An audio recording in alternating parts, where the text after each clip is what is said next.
St. Louis, and welcome into the opening drive. Carey Davis is here. Brooke Grimsley is here. Matthew Rocchio is here. We're missing someone. What happened? I don't know. What's going on in here? I feel Somebody like took a day off. Yeah. Another day off, I guess. Randy Karraker is not here today. It's just the three of us. We're going to get cozy, get comfy. Yeah. Turn his camera on. Just turn it on and stare into the open space. He's not here with us today. Look at the camera. You see, this is how you work a holiday weekend, guys. It really is. This is how you work, or week, I guess I should say. Because then you have Labor Day off. He didn't labor that day. None of us did in here, luckily. No, and then taking Friday off, a 3-day work week where you are basically taking the days off that are best. Because nobody likes returning to work on a Monday. No. And on Friday, you're ready to get to the weekend. That's the move. Clearly. Mr. Karraker is ready to get to the weekend. Are you looking at the YouTube chat? Our lighting today is fantastic. We look like I look like angelic. I came from heaven. Yeah, we're looking angelic. Like I don't know. If you're not watching YouTube, you can't see these angelic faces. The light is shining down on us. Same light as usual. I don't know what's going on. There's no extra ones turned on. But we look we're fabulous. just blessed. You know what? We're just blessed. Maybe they changed out the lights. Maybe they changed the. We got new ones. It is bright. Well, CD, if we were just talking about it, what is it? Just go. There you go. But we were talking about whatever the fast lane does in here.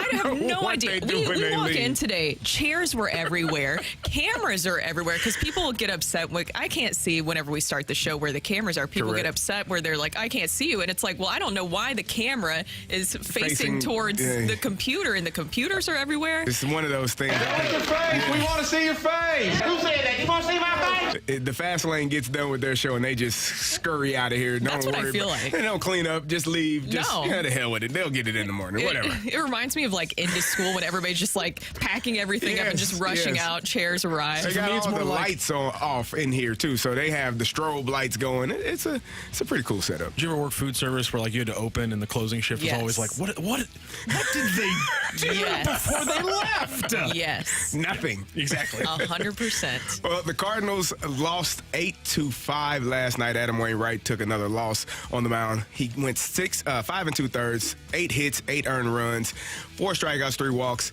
Rough first inning, gave up a leadoff home run to Ronald Acuna Jr., walked Ozzie Albies, then got a double, gave up a double to Matt Olson. Struck out Ozuna looking in. Eddie Rosario was able to single in Albies and Olson, and down 3-0 to start the game. Just another rough outing, as I said. What did you see from Adam Wainwright yesterday? CD, it just feels so painful at this point. Yeah. And I don't like saying this because it feels like, with the Cardinals, especially during the majority of the season, it felt like you knew what was going to happen going into games sometimes. Or you knew as the game started to get going, you knew what was going to happen. After that first pitch with that and Ronald Acuna Jr., it felt like you knew what was coming, right? And to Adam's credit, he did settle in a little bit. We know that he gave up 4 home runs in total, which ties a career high for him. You knew that it wasn't going to end up well. To me, at this point, it just feels so painful. And you can tell that he is going out there and giving it all. I know that there's going to be people who text and they don't want to hear it. Right. They think he's stealing money. They think that he should have hung it up last season, all that different kind of stuff. I don't think anybody could have predicted this is how things would go for Adam Wainwright this season. And the fact, too, that he's still remaining at 198 career victories. And you're just waiting for that 200 to happen. But, CD, looking at the schedule, it's getting slimmer and slimmer. The competition doesn't get any easier. No, it does not. And when you have people saying that he stole money, I want people to look at his record last season. Now, the end of the season wasn't great, but he was dealing with an injury. He got hit by a ball. His stride was shortened. He wasn't pitching in the manner in which he felt that he could. And he corrected it. At least we thought he did. Yes. World Baseball Classic, got injured, missed time to start the season, and it just has not been great this year for him. But for people to say he didn't deserve or didn't earn the money that he's making this year, take this season away from it. Look at what he's done in his entire career. Look what he did last year. He did a fantastic job for the Cardinals. And, I'm sure he's more frustrated than any of us could ever be. We're watching the game. We're living and dying with each pitch, but he's living it, literally. He's going through it, going out there and fighting, competing his butt off, but just not able to get the result that he wants. And the Cardinals aren't able to get the result that they want when he's on the mound. Yeah, and that's the the thing. There's been several starts, at least recently, and there's been some this season. He's not the only pitcher that has been the victim of this, where they're not getting the full run support, which is something you can't predict. It's part of the game, right? It is. But with Adam Wainwright, I think another reason why, when you're talking about, because people really hit on September, how that went for him, they should have known that maybe that was something that could be an issue this season. Here's the thing, though. His entire career, what has Adam Wainwright been known for? Making adjustments. That is something that has kept his career going on for this long. He's able to make in-game adjustments, but also make adjustments whenever something isn't working for him in a start. So, of course, why would you not want to see him go out and get 200 career victories? You should be rooting for it, and I know he's working hard. It's just not happening right now. Hopefully some things can turn around. The Cardinals were able to catch up to the Braves in the top of the second inning. A hit by pitch of Andrew Kisner scored Walker. Wynn struck out swinging. And then Tommy Edman singled in Lucan Baker and Nolan Gorman to tie the game at 3 in the top of the second. You know, we call that in these time slots, don't you? What is that? That's the opening drive bump. There it is.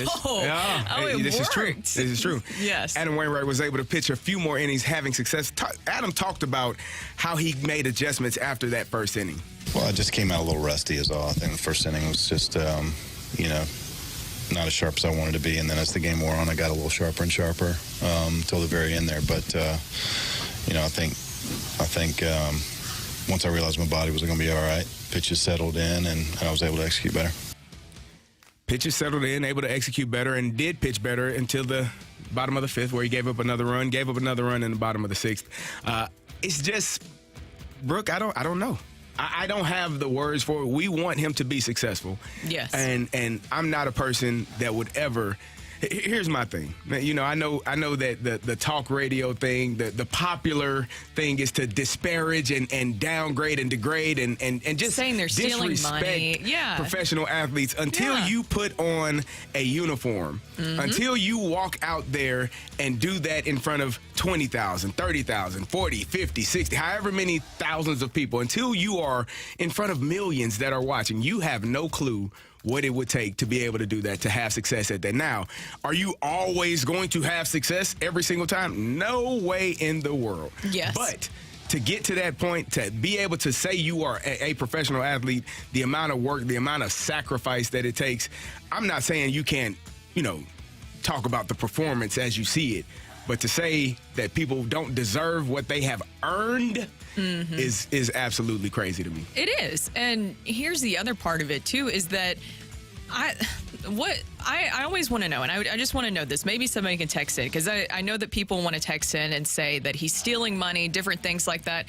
How do you think that media should, if they could be in their shoes, how do you think that media should approach Adam Wainwright? Go up to Adam Wainwright's locker in the clubhouse and say, hey, Adam, looks like to me you're stealing money this season from the organization. How do you feel about that? Put a mic in his face. Tell me how that goes. Because here's the thing. There's also a certain level of decorum that you had to have in those situations. Yes. And it's a respect thing. If you can frame the question in a way where you're not making it sound like a personal attack, because you should be pulling away the personal from it. And here's the thing. We've had Adam Wainwright on every single week. Wednesdays with Wayno. I know it was a special Thursday edition yesterday, but CD, you've heard him. He's holding himself accountable. He is. He's not enjoying this. No one is. Him specifically. But here's the thing. When you are a professional athlete, you don't sign the check. You just negotiate the contract, or your agent does, and whatever they feel like they can pay you or want to pay you, that's what they pay you. So who's to be held accountable in that situation? It's not the person that's receiving.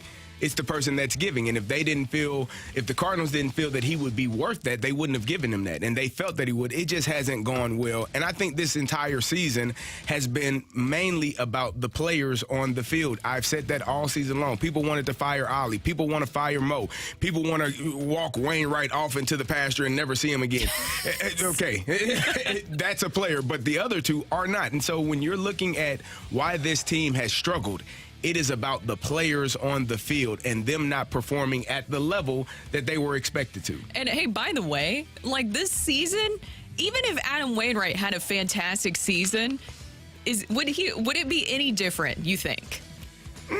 For the Cardinals? Yeah.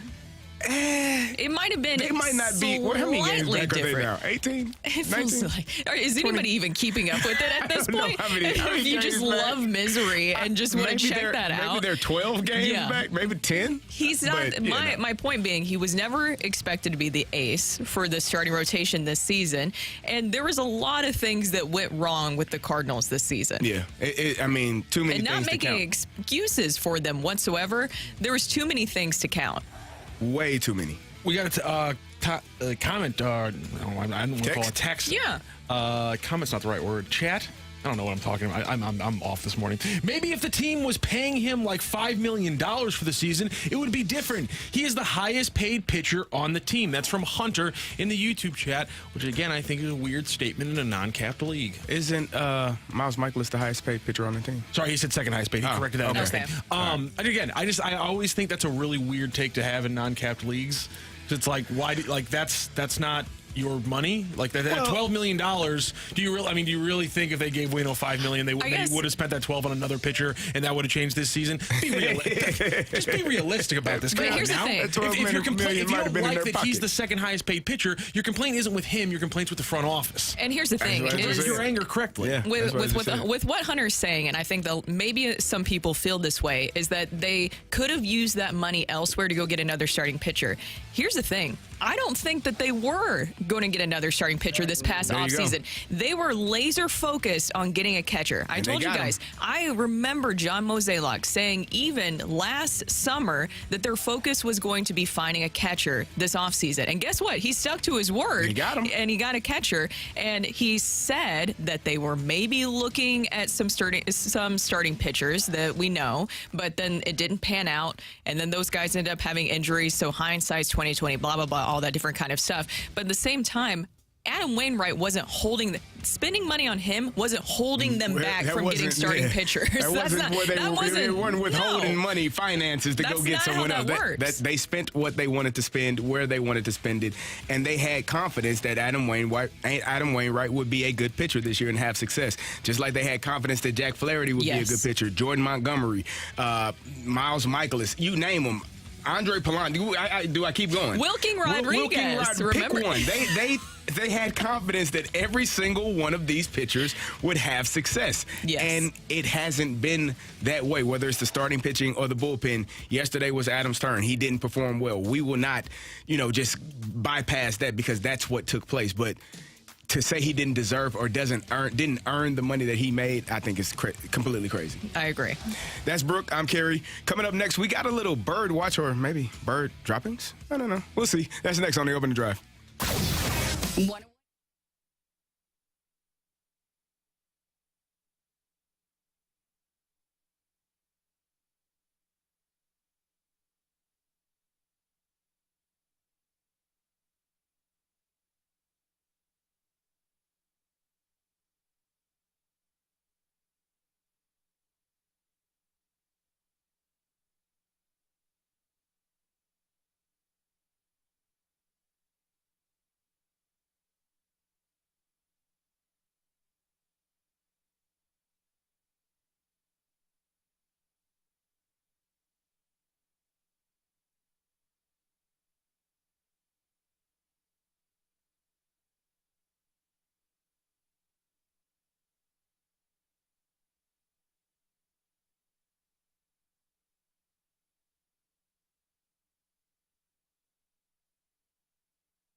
field to give you the latest on your St. Louis Cardinals. This is Bird Watch on the opening drive.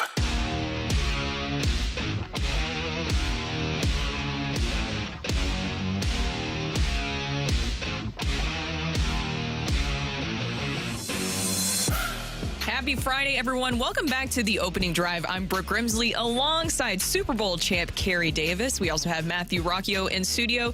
No Randy Karraker today. He's out probably on a golf course by now. What do you think, CD? I'm sure he is. Well, what time is it? No, not yet. 7:18? He's still asleep. He might be listening. Hey, Randy. Hi, Randy. No, you're listening. And this is one of his favorite segments because it is time for Bird Watch or Bird Dropping. There you CD, you want to start us off? Can I get a bird watch? Son of a... You know what? Rock hates it. Rock absolutely hates it. When the Cardinals lose, he expects nothing other than bad talk. Bird droppings is all he wants. If you have a bird watch, he's going to be very frustrated and angry. So that might do it every time from here on out, just because of that. I think, honestly, I have thought about that at night when I'm show prepping. I was like, I can't wait. When I sent Rocchio the email for the sound I'm using for my bird watch, I was like, hee hee hee hee. I was just like giggling to myself. Smiling. I opened it up. I saw it. I'm like, this is gonna be she's gonna want the damn bird, not the splat. Me too. So we're gonna go with Tommy Edman because I'm a pessimist. Thank you, sir. I greatly appreciate it. Tommy Edman, who did join us yesterday, fantastic player, second baseman, shortstop, center fielder, whatever you want him to be.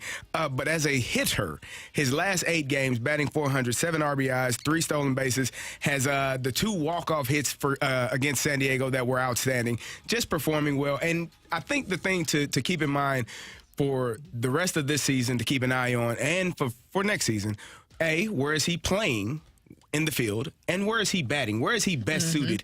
Does Mason Wynn become the leadoff hitter, and then you can make him maybe the 9th hitter and be that secondary leadoff hitter that they talk about? Or is he continuing to be the leadoff hitter and continuing to get on base and allow guys to drive him in? Is he your center fielder every single day next year? Potentially, because he does play the position really well. We talked about not having one of the strongest arms, but his ability to get to balls is unlike anybody that we've seen this season in center field. So I'm excited about what he's done these last 8 games for sure. The 2 walk-off hits were amazing, but also just what the expectations are for him for 2024. But Carey, his arm. Yeah. His arm. Yeah. I mean, you get fascinated when you see Mason Wynn sling it across the diamond.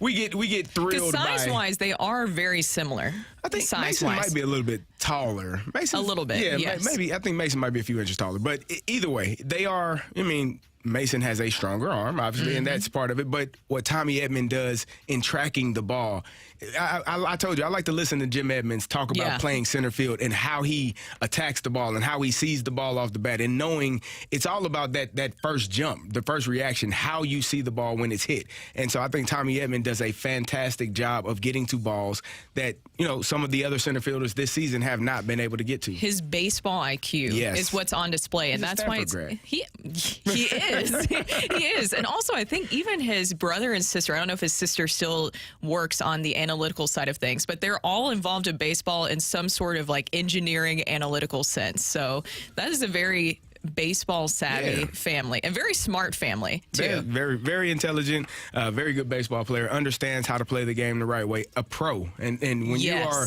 athletes know what that means. Hey, when you're a pro, that means you go to work every single day, handle your business.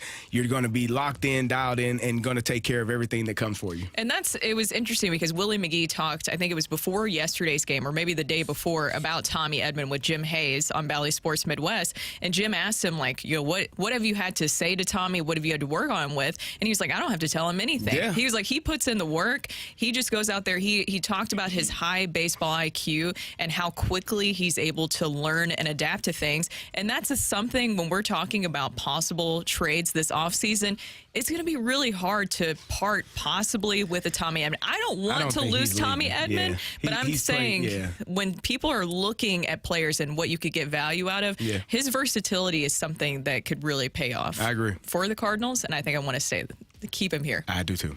All right, my bird watch. Fix your face, Rock. You guys have to go onto YouTube to see Rockio's face. He I wasn't on camera so there. angry about this. How many times did you hear that growing up? Never. I think that's a different side of Twitter that uses that phrase, Carey. You know what I'm saying? I got you. I think it's my side. I think it's a little bit of a cultural Fix your difference on face. fix your face. Oh my gosh. Right now. Just real quick before I get to my birdwatch, this text from the 618 just made me laugh. I love Tommy. He's one of my favorites. Is it just me, or does he look like all the members of Lincoln Park? Is there a picture? He absolutely. I'll let you work on that while I get my bird watch. So my bird watch is going to be Adam Wainwright. We talked about in the first segment, and we got some texts in. Some, agreeing with what we were saying. Some disagreeing. Everybody. It's the Lincoln Park photos. Does he look like Lincoln Park members all mixed together? Is there a way we can show the YouTube chat? Because the 618, that was fantastic of them to piece that together. Because as soon as they said it, I knew exactly what they were talking about. He does. He kind of does. He looks like all of them mixed together. Yes, I know exactly what you're talking about. Oh, everyone Okay. just Google Lincoln Intriguing. Park. Are you ready? Are you ready, Lincoln Rock, Park for members. the sound? yeah. Okay, all right. Be prepared for this. So my bird watch is going to be Adam Wainwright. I know that it seems like it's polarizing now on how people feel about him and his performance this season. People feel like he's fleecing the Cardinals, essentially. Different things like that he isn't earning the money this year. CD, you said it best. It's the way that this money has worked out this season. He's earned it from what he's done leading up to this point. Yeah. And this has not been a good season. Just to break down some of the numbers, we saw last night he gave up 4 solo home runs. As I mentioned earlier, that tied a career high for a single game for him. Not good, I think. That's safe to say. 6 earned runs. If you're looking at a positive, which I know not everybody wants to hear, he did get 7 swings and misses, which is really rare for him, especially with his velo topping out at 88 last night, which... that's not great to see. Right. This is tough to watch. His ERA is now at 8.19, guys. That is not It's not good. Not good. It's no. painful to see. But the whole point of my bird watch and what I wanted to get to is just kind of the impact that he's had, not only on the Cardinals, but outside the organization. We knew that this was, even though he told us yesterday that he doesn't get too emotional about his last times at certain ballparks, the Braves were the ones that drafted him. And so Brian Snitker actually had some things to say about Adam Wainwright after, I think it was the loss for the Braves the other day. He took the time to talk about Adam Wainwright and how proud he is of him. I'm so proud of him and his career and love the guy. And I said, you're going to have a statue at Busch Stadium. He's had just an unbelievable career. He's a wonderful person, giving, professional, what he's done for the game. I'm sure the city of St. Louis and his community. He's just a great person. And I'm, like I say, I'm just very proud of him and the career that he's had, because I think the world of the guy. That shows you a lot about Adam Wainwright as a person, not only impact that he's had for the Cardinals organization, but the impact that he's had around the league. Managers don't go out of their way to say things like that. And Adam Wainwright has really impressed so many people. You don't like to see what has happened this season. Yeah. He's held himself accountable for this season. And what else do you want him to do? Do you think that just right now he should just hang it up? Because that's my question is, what is it that some people are wanting from him for the rest of the season? They are just frustrated. I mean, I think when you are struggling in the manner in which the Cardinals are this year, you look for anyone to blame, anyone and everyone to blame. And so, it's easy to point the finger at Adam Wainwright and saying he's the reason, but there are many reasons. You can pick many pitchers on the staff. At times, you can pick many hitters, on the roster. It's just a group of guys that didn't perform well collectively this season, and that's what it's been. And to go back to Snicker's point, when you are a player, the only people we need to really validate our play is our teammates and our opponents. The guys we play with, the guys we play against, that includes the opposing managers, the opposing coaches, the head coaches, whoever watches your film. When I was playing, the greatest compliment that I can remember that I received pregame, Mike Singletary, we were playing the 49ers. Mike Singletary came up to me. All right, CD, I see you. He was the linebacker coach for the 49ers. And the fact that Mike Singletary knew who I was let me know, I might be doing something right here. He's been watching me. He's been paying attention. 38, I've been watching you. I see you. wait a minute, what? Okay, that is what matters to us, and so to hear that from an opposing manager, I'm sure it feels a little bit better, but it doesn't take away the sting of how poorly he's performed. But you understand as an athlete, those are the people that matter most because those are the people that are actually doing it and have done it. Exactly, and that's what matters at the end of the day. Yep. Not supposedly fleecing people for $17.5 million or $17 million. In certain people's opinion. Yeah. All right. Probably never done it. What do I know? I wonder how many games you played, pal. That's what I want to know. Well, you know what, CD? If they didn't get injured in high school, it's that shoulder in high school that held them back from that. 101. Intramural doesn't count? Doesn't give you. I've seen some real hoopers in intramural in college. And I'm like, why you don't? Oh, yeah, okay. Once I talked to you, okay, I got it. Not in you. Makes sense. There you go. So, as we know, club stuff, intramural stuff doesn't count. Anyways. Doesn't matter. That's Carey. I'm Brooke. Coming up next on 101 ESPN, we're going to talk to Lindenwood head football coach Jed Stugart. That's next. Blues hockey is almost here. Preseason action starts September 23rd, and you can see the full schedule of games now at 101ESPN.com. Hear every game on your home of the Blues. 101 ESPN. Sports talk for St. Louis.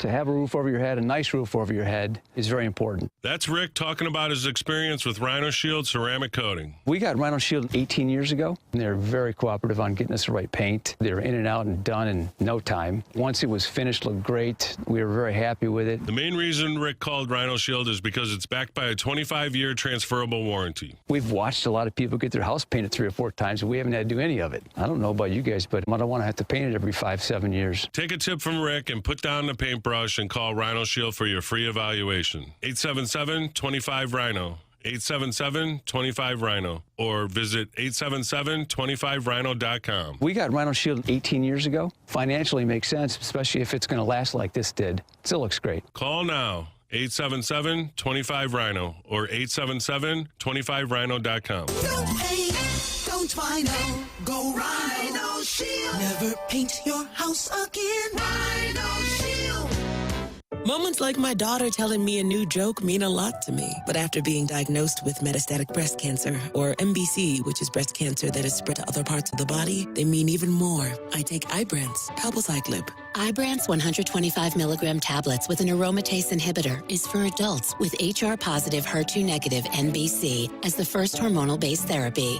Ask your doctor about Ibrance and visit Ibrance.com. Ibrance may cause low white blood cell counts that may lead to serious infections. Ibrance may cause severe inflammation of the lungs. Both of these can lead to death. Tell your doctor right away if you have new or worsening symptoms, including trouble breathing, shortness of breath, cough, or chest pain. Before taking Ibrance, tell your doctor if you have fever, chills, or other signs of infection, liver or kidney problems, are or plan to become pregnant, or are breastfeeding. Common side effects include low red blood cell and low platelet counts, infections, tiredness, nausea, sore mouth, abnormalities in liver blood tests, diarrhea, hair thinning or loss, vomiting, rash, and loss of appetite.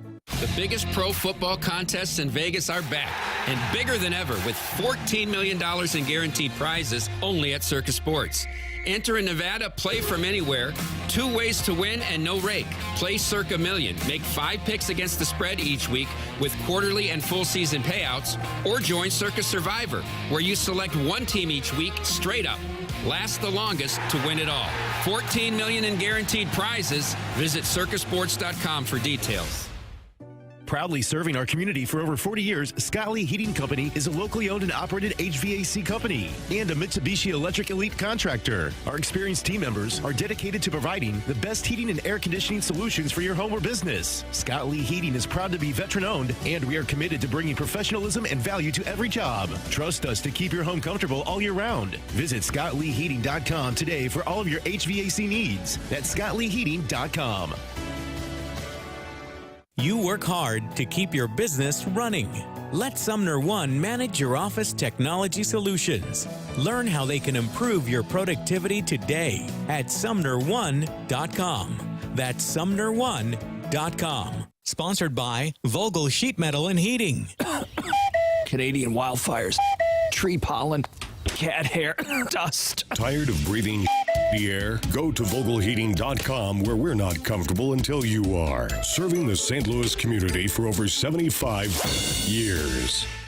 Catch Wednesdays with Wayno every week on the opening drive. Adam Wainwright with us. It's Wednesdays with Wayno. Morning, guys. How's it going? We talk life, baseball, and what's happening at Big League Impact with Cardinals pitcher Adam Wainwright. Wednesdays with Wayno is presented by Scott Lee Heating Company. Never miss an interview with Wayno at 101ESPN.com or on the 101 mobile app. 101 ESPN Sports Center.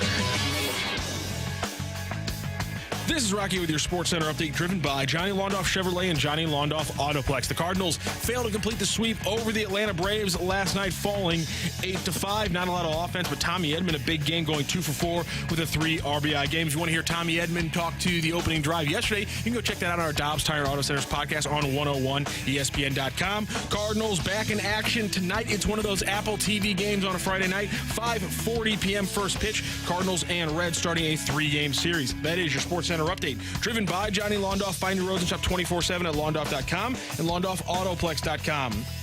Are you kidding me? This is the opening drive on 101 ESPN. Brought to you by Sumner One.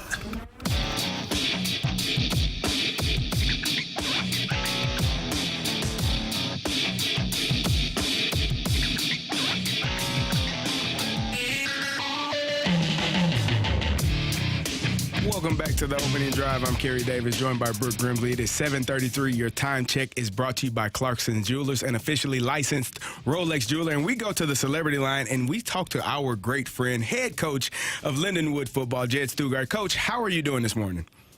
Carey, how you doing? I'm doing awesome, man. I bet you are. I mean, I saw the win. I saw the score. I'm sure after a win like that, 77-9 in your opening versus West Point Stevenson, that it had to feel great to get that win under your belt. Well, it felt great. I mean, obviously to come out as our first game and be focused up, ready to play. I mean, I know we were, we're playing a team, honestly, that we were expecting to beat. They were a lower level team, and sometimes, as you know, the challenge can be to be focused and ready to play against the team that you're expected to beat. And so I was really proud of our guys to practice in a way that we were practicing. We always say kind of practice every week like you're playing the national champion, and be at that standard. So for our guys to come out and play that way, and all 3 phases of the night, or all 3 phases of our team, played really well. So it was a good thing to get under our belt. So, Coach, I know we talked a lot last year about Cade Brister and how much he meant to the team. You knew you changed and transitioned in quarterbacks. You got Cole Duggar in there. What were your expectations going in, and did he meet those expectations? Well, Cole had played, has been with us, and he's played a few times, and so we're so familiar with him. And he, I feel sometimes when you change quarterbacks after an era, you have to kind of really wait and see, how that transition is going to be. But I think in this case, with Cole being with us for 2 years, being behind Cade, and even coming in and playing in some key situations of games, we've been able to really see, and our team has been able to really see what Cole's all about, and they have an extreme confidence in him.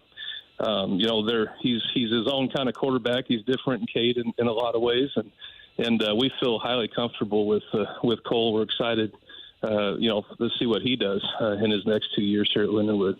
Coach, what about your defense? Of course, the great night for them, too. They held the Pointers to just 78 yards. Brendan Dye leading the defense with 6 tackles. What can you say about their effort? Well, their effort was awesome. I think, even though you're playing a team that and they're in transition, we'll be the first to tell you, our first test is going to come this week. But again, just to watch film after the game and see, that our defense was playing sound football there in the right spots.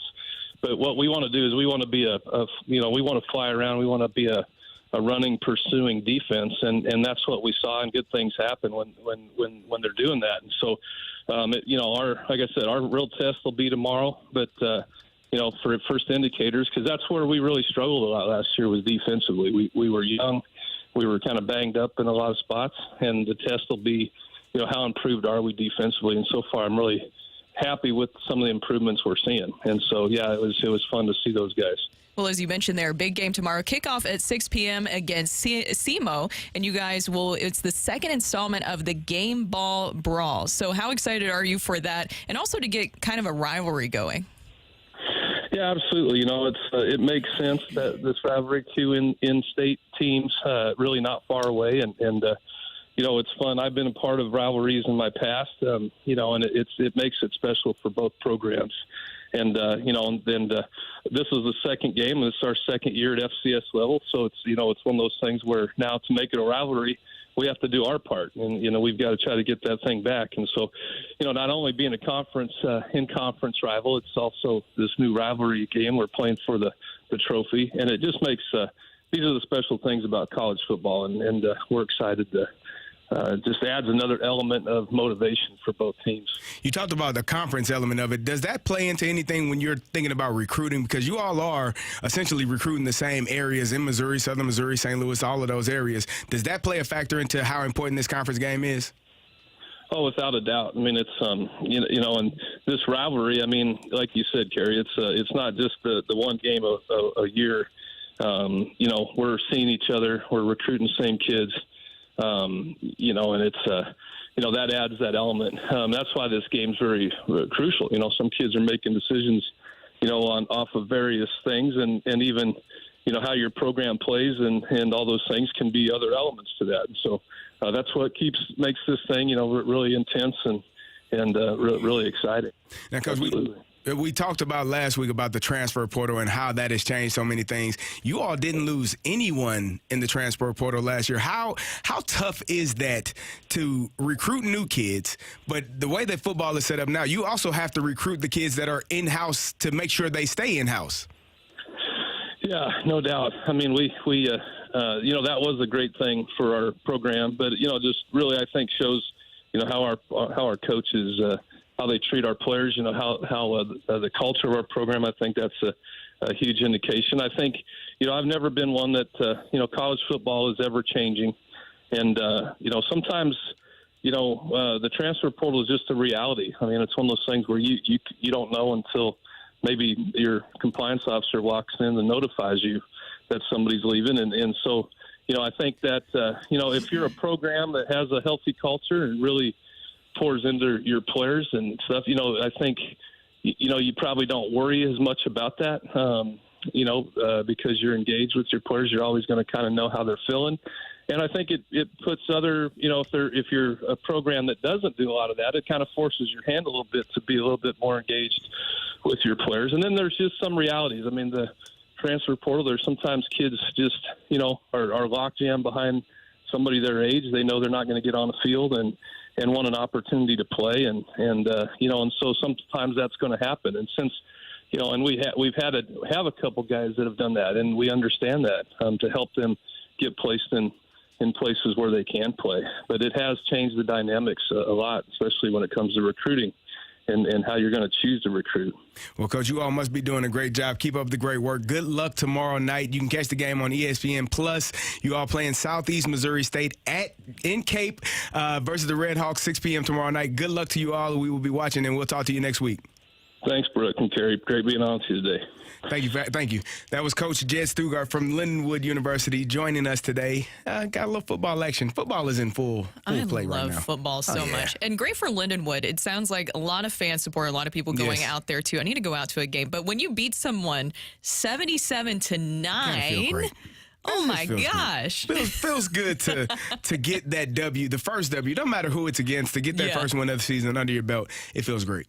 Also, I like a new team going to a new conference and actually getting like a real rivalry going instead of right away. Yes. Get to it. What they're trying to do with Mizzou in their new conference all these years. Who's their rival? Arkansas. Well, it's not a rivalry when you just win every time. Oh, wow. Said no one ever at Mizzou, but okay. Get your text in for Take It or Leave It next. That's 314-399-9646. That's 314-399. Yo-ho. Take It or Leave It is next.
it or leave it. I want to say something.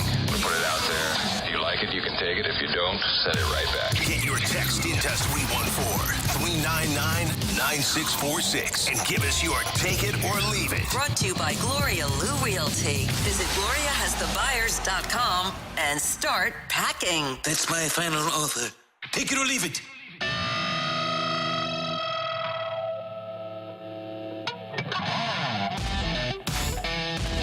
Welcome back to the opening drive. Brooke Grimsley here alongside Super Bowl champ Carey Davis. We also have Matthew Rocchio in studio. And no Randy Karraker today. He is already getting ahead on the weekend. I think he might have enjoyed the 3-day weekend a little bit too much, and he wanted to do it again this weekend. Obviously. Nice.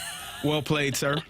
Very well done. Two 3-day weekends and one 3-day work week. Yeah. Squeezed in between. Well played. Well sir. done. Well played. We'll do a clap for that. Yeah. There we go. Golf clap. All right, it's time for Take It or Leave It Now. So get your texts into the Air Comfort Service text line. That is 314-399-9646. 314-399-YO-HO. I'll get us started, guys. So take it or leave it.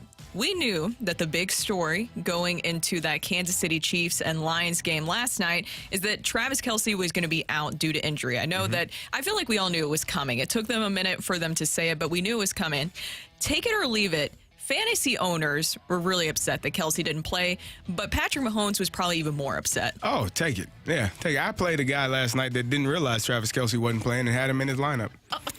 Sucks for that guy. I was wondering how many people went through that. They were just waiting to the last minute. Just waiting until the last minute. It was funny. He texted the group afterwards. He said, "Oh, maybe I should pay attention to the lineups." Maybe you should. Yeah, it's coming. Not my problem. I was happy. Yeah, that was rough. What was going on with the wide receivers last night? You know, it was. You know who I thought about? Tony. When I watched that game, I thought about Eric Bieniemy. And the reason why I thought about Eric Bieniemy, because we hear how hard he is on his players. And if those things are taking place in practice, I could imagine him screaming, yelling, getting after guys, making sure that those things don't happen on Thursday night, on Sunday afternoon, on Sunday night, Monday night, because that's what he does. And I think maybe that may be lacking on that Kansas City Chiefs offense this year and for years to come. That was Kadarius Toney was in his head at one point. After one point, it was just the pass he caught or tried to catch over the middle on the right sideline where he reached back, didn't use his hands, tried to catch it with his body. It was really bad. One of them wasn't his fault. There was a mesh route and the receiver was crossing right in front of him. He couldn't see the ball, but he dropped at least 2 to 3 passes that should have been caught, and the Kansas City Chiefs fans were showing their disapproval of his performance. My whole thing is, especially in the third quarter, that pick six, right through his hands. I mean, how many times do you think he's going to be shown that in film this Brooke, weekend? Let me tell you something. I'm telling you, I had that happen to me. Our quarterback, Kurt Kittner, had not thrown an interception in I don't know how many pass attempts. It was like the record at Illinois at that point. Yeah. Threw a pass to me, did the exact same thing, pick, and our coach, Ron Turner, who I love, said if we ever call this specific play and Carey Davis is in the game, call a timeout. Don't run it. Because I was the number one read. You didn't even get a second chance at it. If I redemption. Ever call this place, F Texas, call a timeout. Don't throw it. Oh, God. I guess I better figure this out sooner rather than later. What do they do with Tony moving forward? This is, I know we're getting a little off subject, but what do you do? He got to get on the jugs. He got to catch passes. Yeah. A lot of them. Yeah. And have confidence. That's all it was. Lack of confidence. If you have an answer to Brooke's question, text in at 9:30. Oh, there you go. Oh, there you go. So that was a great take it or leave it. My take it or leave it was same, similar game, same thing. Take it or leave it. If the Chiefs don't have Travis Kelce and they continue to perform like that, they don't even win their division. Oh, wow. I don't know who could win the division because that division kind of stinks. Yeah. I don't know. I think Kelsey's a big factor. And I want to ask you this too, and we'll get into this more at 9:30. It's a little bit different, but do you think that Chris Jones also factors into this too? Do you think not having Chris Jones and having Travis Kelce, it's more Kelce? I think it was more Kelce last night. I think it was more. He didn't have anybody else. Well, he had guys, they just weren't catching passes. You can only do what you can do. You throw it to them, they either catch it or they don't. And if they don't, and one of them is a pick six, that goes right through the receiver's hands. You lost the game by 1 point. I can't stop thinking about it. I watched it about 20 times last night because I was like, how does that even happen? Yeah, You got to throw away those that's a tough gloves. way to lose. I might have to take it. I don't know. To me, I thought that, and I think a lot of people too, and it's not Patrick Mahomes' fault, right? In that situation, it's definitely not his fault. There's no excuse for what happened last night. But at the same time, I kind of was expecting for Patrick Mahomes to find a way. I thought they would. He was throwing it to them. They just weren't catching it. Yeah, not much you can do there. Yep. What you got, Rob? Take it or leave it. The Chiefs hang 40 on their next opponent. That would be the Jacksonville Jaguars, by the way. Is Travis Kelce back? Doesn't matter. Yeah. The Jacksonville Jaguars are going to be a really good team this year. Trevor I'm Lawrence. going to leave that. Yeah. Is going to be very interesting to see him this season. Take it or leave it. The Cardinals will be sellers at the next trade deadline because they will not be able to fix their problems this offseason. Sellers 2 years in a row. There's no way. Take it. I'll let you. Can I answer that question in March of next year? No, answer it now. Take it. Here's why. Come with me, Carey. I need to see. I need to see what they do. Well, here's what in the they're not gonna do, offseason. Carey. Here's the not. What aren't they? They aren't going to go get 3 pitchers. Every single person that made the decisions that got them here is going to be making the decisions to get them out of this. Oh, but they're going to make better decisions, right? Rock. They're going to go get 3 starting pitchers because that's what they said, right? Rock. No. They did say I'm going that. to take it. No, I'm going to leave it. They won't be sellers 2 years in a row. I'm going to leave it. There's no way that they're going to be sellers. Not 2 years in a row. But, Rock, I will say you do make a fair point because that's something a lot of people have asked, and I've even thought about too, is the people that we're trusting and get us out of this situation are the same people that got us into it. That's not good. Take it or leave it. That's a bad situation. Take it. Maybe they learned their lesson. I don't want to keep bringing that catch-22 up, but I feel like if I mention it once a day until March, it still won't be enough because it's insane, and especially when it's one thing when you do that when you don't do it after like an 82-win season. It's a completely different thing when you lose 90+ games and then don't do anything. Take it or leave it. Here's some positivity. When we look back at this season in a few years, it will be remembered for the haul of prospects the Cardinals got from draft and trades more so than how awful the team played. Who did they get in return? Chase Davis is from the draft. Is a big draft. A big name. Then you get Takoa Roby, Drew Rom, Thomas Ajayci. Who are we missing? Those are probably the big ones. I mean, you forgot about John King. I mean, John King's already given you innings. Kloffenstein's going to be a solid relief pitcher, but I think you talk about the big things you're going to be talking about. It could be the fact that you walk away with 2 starters. And okay, I'll take that. And it'll be interesting to see, based on how the season pans out, what they do with the draft pick. Randy Flores getting that? Yeah, and obviously, they're going to be, it's a lottery too, so I mean, they're not, I mean, I think they're right now either 5th or 6th worst in baseball, which puts them, I want to say off the top of my head, around a 9% chance to get the number 1 pick. Mm-hmm. So not terrible. No. It could happen. I'm going to, the thing is that I could take it in that situation just for the fact that you were able to get those guys out of just basically rentals. Yeah. Well, the season was already done. Jordan Montgomery and Jack Flaherty, there was nothing left for them to do here. And they were going to go anyways when the season ended. So for you to be able to get those young players in return, to me, that's a win. I agree. Because what were they going to do? If you kept them around, what would happen? We would be in the same situation without any prospects. And then we would just say bye-bye to them. Yep. Walking away free at the end of the season. This is a little bit off yours, Karen, but somebody texted in, so I want to say it. Take it or leave it. Losing Eric Bieniemy has just as big of an impact as losing Chris Jones and Kelsey. Take it. I mean, just watching those receivers last night, it was messy. The stories that I've heard about Eric Bieniemy, he's a very good coach, but also extremely tough. And he's matter of fact in his statements and how he gets after guys in practice, and every player on that team that has had great success has said it. Tyreek Hill came out in his defense when the receivers from Washington were complaining, hey, just take the coaching, man. You will be better for it. And Kadarius Toney, I couldn't imagine a professional athlete dropping that many passes in a game I don't even know how you explain it. No, you don't. It's just he wasn't locked in, wasn't dialed in, and it became the pass that he tried to catch. Like, that's a mental thing at that point. He he is in his head and he's not confident in his hands, and so he tried to make a catch with his body. It was a third down, I believe, or second down and long, and he just didn't catch it. All right, we have one more. Maybe, maybe not. Rock is searching, scouring the internet. We'll take this one. Take it or leave it. It's not the players. It's the pure analytical approach to the game that's causing these Cardinals team issues. Ooh, what do you say? Ooh, it's not the players. It's the analytical Can approach. I take it and leave? The play Because it is a little bit of both. Your best hitters are on the record as talking about a lot of analytics that they like to get from the organization. Like, we have the best hitter. We have Arenado and Goldschmidt talking about that. Maybe is the person saying that the analytical stuff is getting in the way of the player's performance, where they're getting too much in their head about certain things? Because if you have too many people throwing things at you, and you should just focus on. But we have heard so many players say just getting back to some of the basics and not worrying about some of that stuff. I think that as a player, you have to know what works for you. Yeah. And you can't. I wouldn't blame it solely on the staff or the coaches or the analytics, because at some point, Jordan Walker is a perfect example. Hell with that launch angle. That ain't what I do. I don't do it well. I'm just going to get back to hitting the ball the way I know how.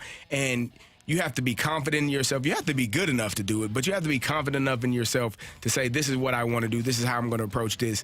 And so I feel like at the end of the day, it is on the players more than the analytics, because as a player, I have to do what's in my best interest to have success. If this way that you're not, and this is specifically for professional athletes, if I've done this my way my entire career and it has worked, I can use some of the analytics to help me know what this pitcher likes to throw, how he likes to get guys out. But at the end of the day, if I'm trying to use launch angle and it doesn't work, and I'm just popping out, maybe I should try something. I'm going to have to agree with you on that. I'm going to have to take it that it is on the players at the end of the day to really decipher. I do understand, though, that it's probably hard when you are being pushed a philosophical approach on how they want to see things, whether that be a pitching philosophy, hitting philosophy, and you feel like you need to do that in order to stay in the organization.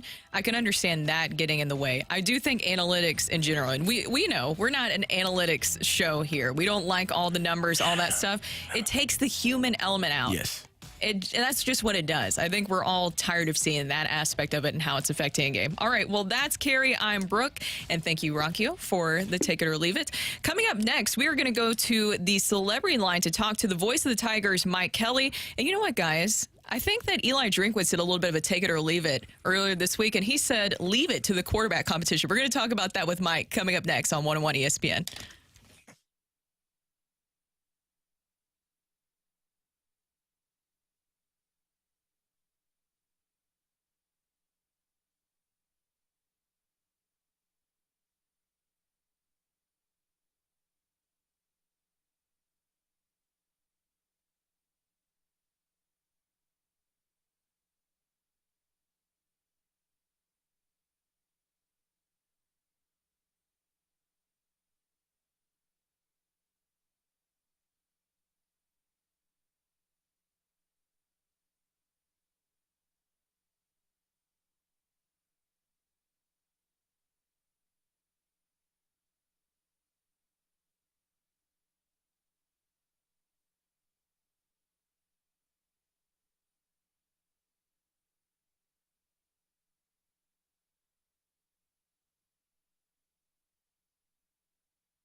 Feed the Tigers on the opening drive. This is the Morning Zoo on 101 ESPN. Brought to you by James Carlton of State Farm. Mention Mizzou to James when you request a quote, and he will donate $20 to Mizzou's preferred NIL on your behalf. CarltonInsurance.net.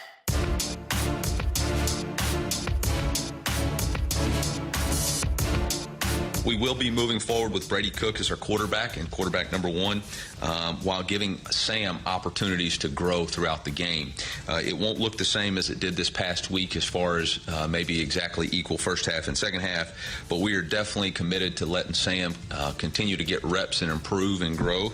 I think he's earned that opportunity, but I also think Brady Cook has earned the right to be quarterback one and take the lion's share of the reps. And so that's going to be how we operate moving forward. Welcome back to the opening drive. I'm Carey Davis, joined by Brooke Grimsley, and that was Mizzou Tigers head coach Eli Drinkowitz talking about the quarterback competition. We go to the celebrity line and visit with the voice of the Tigers, Mike Kelly. Mike, that was the quarterback competition that doesn't really feel like much of a competition. What did you make of that comment and the competition that was to be going into last week? Well, there was a competition. It's just that one guy won it and clearly was the number one guy. Just because it didn't come down to the nip and tuck expectations that others had, or maybe Sam Horn didn't perform to the level that people expected. I'm talking about people on the outside.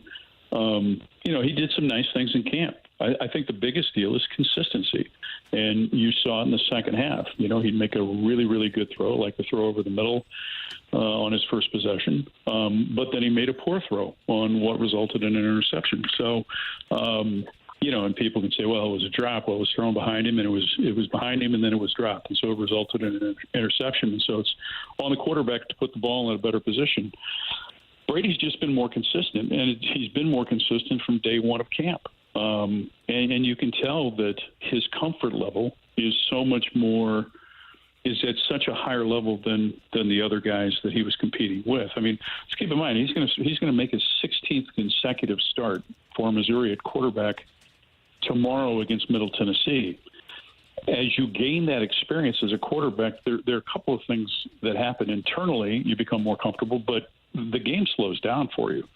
And I think if you talk to Brady Cook, he'll tell you exactly that's what's taken place over the course of the last year. Meanwhile, it's still coming at Sam at kind of a very high pace. And so you see the inconsistency that comes into play when you just don't have a lot of experience. Mike, when you talk about a quarterback competition, it's very rare that you have a returning starter and have a newcomer, and you call that a competition. Was this an idea that they thought maybe Sam Horn could potentially take over that spot, but as you said, just not ready right now? I think every position in every single camp across America, whether coaches say it or not, there's a competition. And if you're not the guy, whether you've started for 4 years or started for 1 year, that comes out every day and plays at the highest level, then there's a pretty good chance you're going to lose your job. I mean, it happens all over the place. It happens in college football, it happens in the NFL. I think it is in the best interest of the head football coach to make sure that he's got a backup that has got some experience that can come in when things happen. This is no different than what Gary Pinkel did when Chase Daniel came to town. Brad Smith was the starting quarterback. Coach Pinkel got, even though Brad had established himself clearly as Missouri's starting quarterback, he made sure that he got reps for Chase Daniel, not knowing when he was going to need him in a game situation. And it happened against Iowa State. Brad Smith went down. Chase Daniel led Missouri down the field through a touchdown pass in the back of the end zone to Sean Coffey, and Missouri won the game that day because Chase Daniel was prepared to take over that position. And how do you think that he talked about that they'll utilize Sam Horn in kind of a different way? How do you think that they will utilize him moving forward where he can still continue to grow and learn? And especially, I think some of the fans' concern in this day and age of the transfer portal is that you worry about that. You worry about with the quarterback competition, and then one, obviously, with Brady Cook, he earned it, but still you worry about Sam Horn and how that relationship will move on moving forward. Being around this team, how is Sam Horn handling that news, and does he understand that he's still needs to grow? Sam hasn't changed at all, and Sam understands it completely. He's a very he's a kid that understands exactly what the situation is. I don't sense any frustration on his part.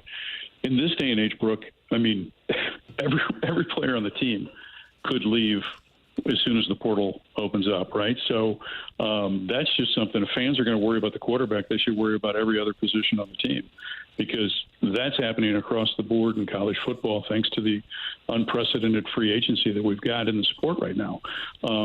Sam understands that he needs to continue to get better and get reps. And I know that his quarterback coach, Kirby Moore, is very encouraging, continues to work with him each and every day. So I think what it'll look like is that, they'll try to get him a pre-designed series at some point in time during the course of the game. Now, that may change depending on what's taking place. I mean, at the end of the day, right, it's about winning the game. And if you've got something going right, I don't know that you shift away from it, just to make sure you get a guy in. But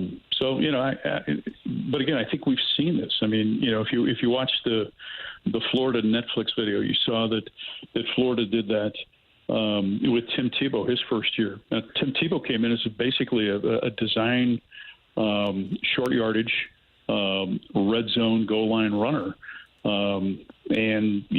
That proved to be very successful in his growth and development, but it took advantage of the skills that he possessed as a freshman. I also wanted to ask you about another St. Louis native, East St. Louis's own Luther Burden. What have you seen of his progression? Obviously, he led the team in receiving yards in the season opener. I think the big thing for Luther is consistency. 45 receptions a year ago. But if you look back, what percentage of those receptions were on jet sweeps? He led the team in drops, had 7 drops. I think he still is trying to adjust. My negative is that I think he's still trying to learn at this level that he can't outrun everyone. And there's times instead of trying to take a jump cut backwards to try and outrun or outflank the defense or the pursuit, and sometimes you just have to understand that you're outnumbered and you got to either get out of bounds or take a loss. And I think those are things that come with maturity and, again, more experience as a player. That was only his 14th game in college football last week. But, his highest, his most productive receiving day, 96 yards receiving. And can he continue to have a level of consistency each and every time out? That's the thing that I think is going to bode well for everyone. Mike, what did you see from Kirby Moore in his first game calling the offense? We had big to do about Eli giving up play calling duties. What did you think about the offense in his first game? It was not something that I didn't see in practice during camp. So I guess I really didn't take, it wasn't like there was any surprises. I mean, used a lot of formations, used a lot of different personnel. A number of people are going to play. Chase Daniel was in town a few weeks ago, and we were talking about his offense. And, Chase said the one thing that Kirby's offense is different than most college schemes is that it's NFL nuanced with personnel, with the number of formations, pre-snap shifts, things like that. And so, again, my takeaway was it was exactly what I saw during training camp. And also, we want to ask you about this weekend. Mizzou taking on Middle Tennessee State University. I hear that it's a really good college and football program. Sorry, Mike, I do have to reveal that I am a Blue Raider alumni. So you can be fair. You can be fair, Mike. But it seems like Eli Drinkwitz isn't underestimating Middle Tennessee. What are you expecting from the game this weekend? Now, Brooke, I'm teasing you when I say this, so take this the right way. Okay. You ended up at Middle because you couldn't get into Vandy. Oh, no. Nice. You know what it is? You know what it is? Because you couldn't get into the University of Tennessee. That's an expensive school. So that's what it is, for sure. Yeah. Vandy's football program is, I didn't want to say that. Rick Stockstill has done a terrific job. Here's a guy that played for Bobby Bowden, was a team captain for Coach Bowden as a quarterback back in the early 80s. 18th year, back-to-back bowl wins.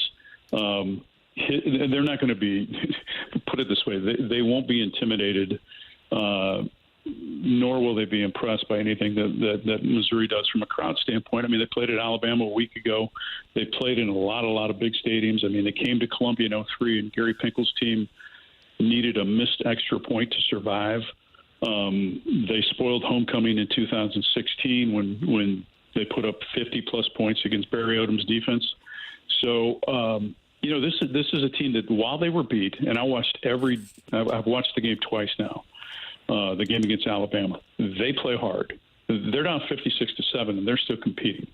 I think some of what you have to do is look at that score last week and look at who they were playing. But the bottom line is Coach Stock's a guy that if ever you believe in the statement, a team's going to get better from week 1 to week 2. I mean, on their opening first 4 possessions, they had penalties that killed those drives in the first half. That's execution. That's just discipline. And so, history shows that this is probably going to be a fourth quarter game at Pro Field Saturday night. Mike, thank you so much for joining us. We appreciate it. We look forward to having you on later on this season. And I would say go Tigers, but I'm an Illini, so good luck to you all. Though. Go Tigers, Mike. My daughter does go to Mizzou, so I do pay you all. So At least the money's going in the right direction. And again, it's like Brooke, my wife went to the University of Illinois. She's a very smart woman, and you're a very smart man for marrying her. and, hey, Brooke, we good? We're good. We're good. It's totally fine. Thank you, Mike. All right, we'll see you. See you. Bye-bye. That was Mike Kelly, voice of the Tigers, joining us. Coming up next, that was fun. I knew that was coming. And here's the thing. I don't know anybody. I will say it was a great joke. I don't know anybody in Tennessee that is that excited about going to Vandy. And the Smarty Arts. It's expensive. Yeah, well. It's expensive. And have you seen their football games? It's like they have to pay people to go to their games. Maybe they do. They might need to. They might need to. Listen, I will say they're still somehow in the SEC. About going to Vandy football games. Yes. There are at least 3 good hot chicken places within walking distance of the stadium. Yes. Which is honestly that matters. It matters, and it's a good tail. Okay. And honestly, not a bad tailgating setup. Because they have these really long perpendicular parking lots that are right next to the stadium. Actually, a great tailgating setup. If it was if they wasn't such a nerdy school, I think they could really get a good football program going. A good nerdy school. For their, it's like expecting Purdue to put the way that they advertise recruiting wise, it's get the degree and be in the SEC. That's how they frame that one. That's how you frame it in that order. Yes. Because you are a student athlete. That's very why special. that is why. You are student athletes. Yes. At Vandy particularly. City will be traveling to LA to take on the Galaxy. We'll talk to MLB Season Pass studio analyst. Sorry, MLS. It looks like a B. You might have wrote B. You're an S. MLS Season Pass analyst Andrew Wiebe. That's next on the Opening Drive.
to play. Oh, that's completely given away. And it's an equalizer. In a word, Chaos. Oh, it's a giveaway to Klaus, who clips it over Sestiego and scores a wonderful goal. We're breaking down City SC on the opening drive in our weekly segment we like to call Controlled Chaos. Brought to you by Keystone Event Staffing.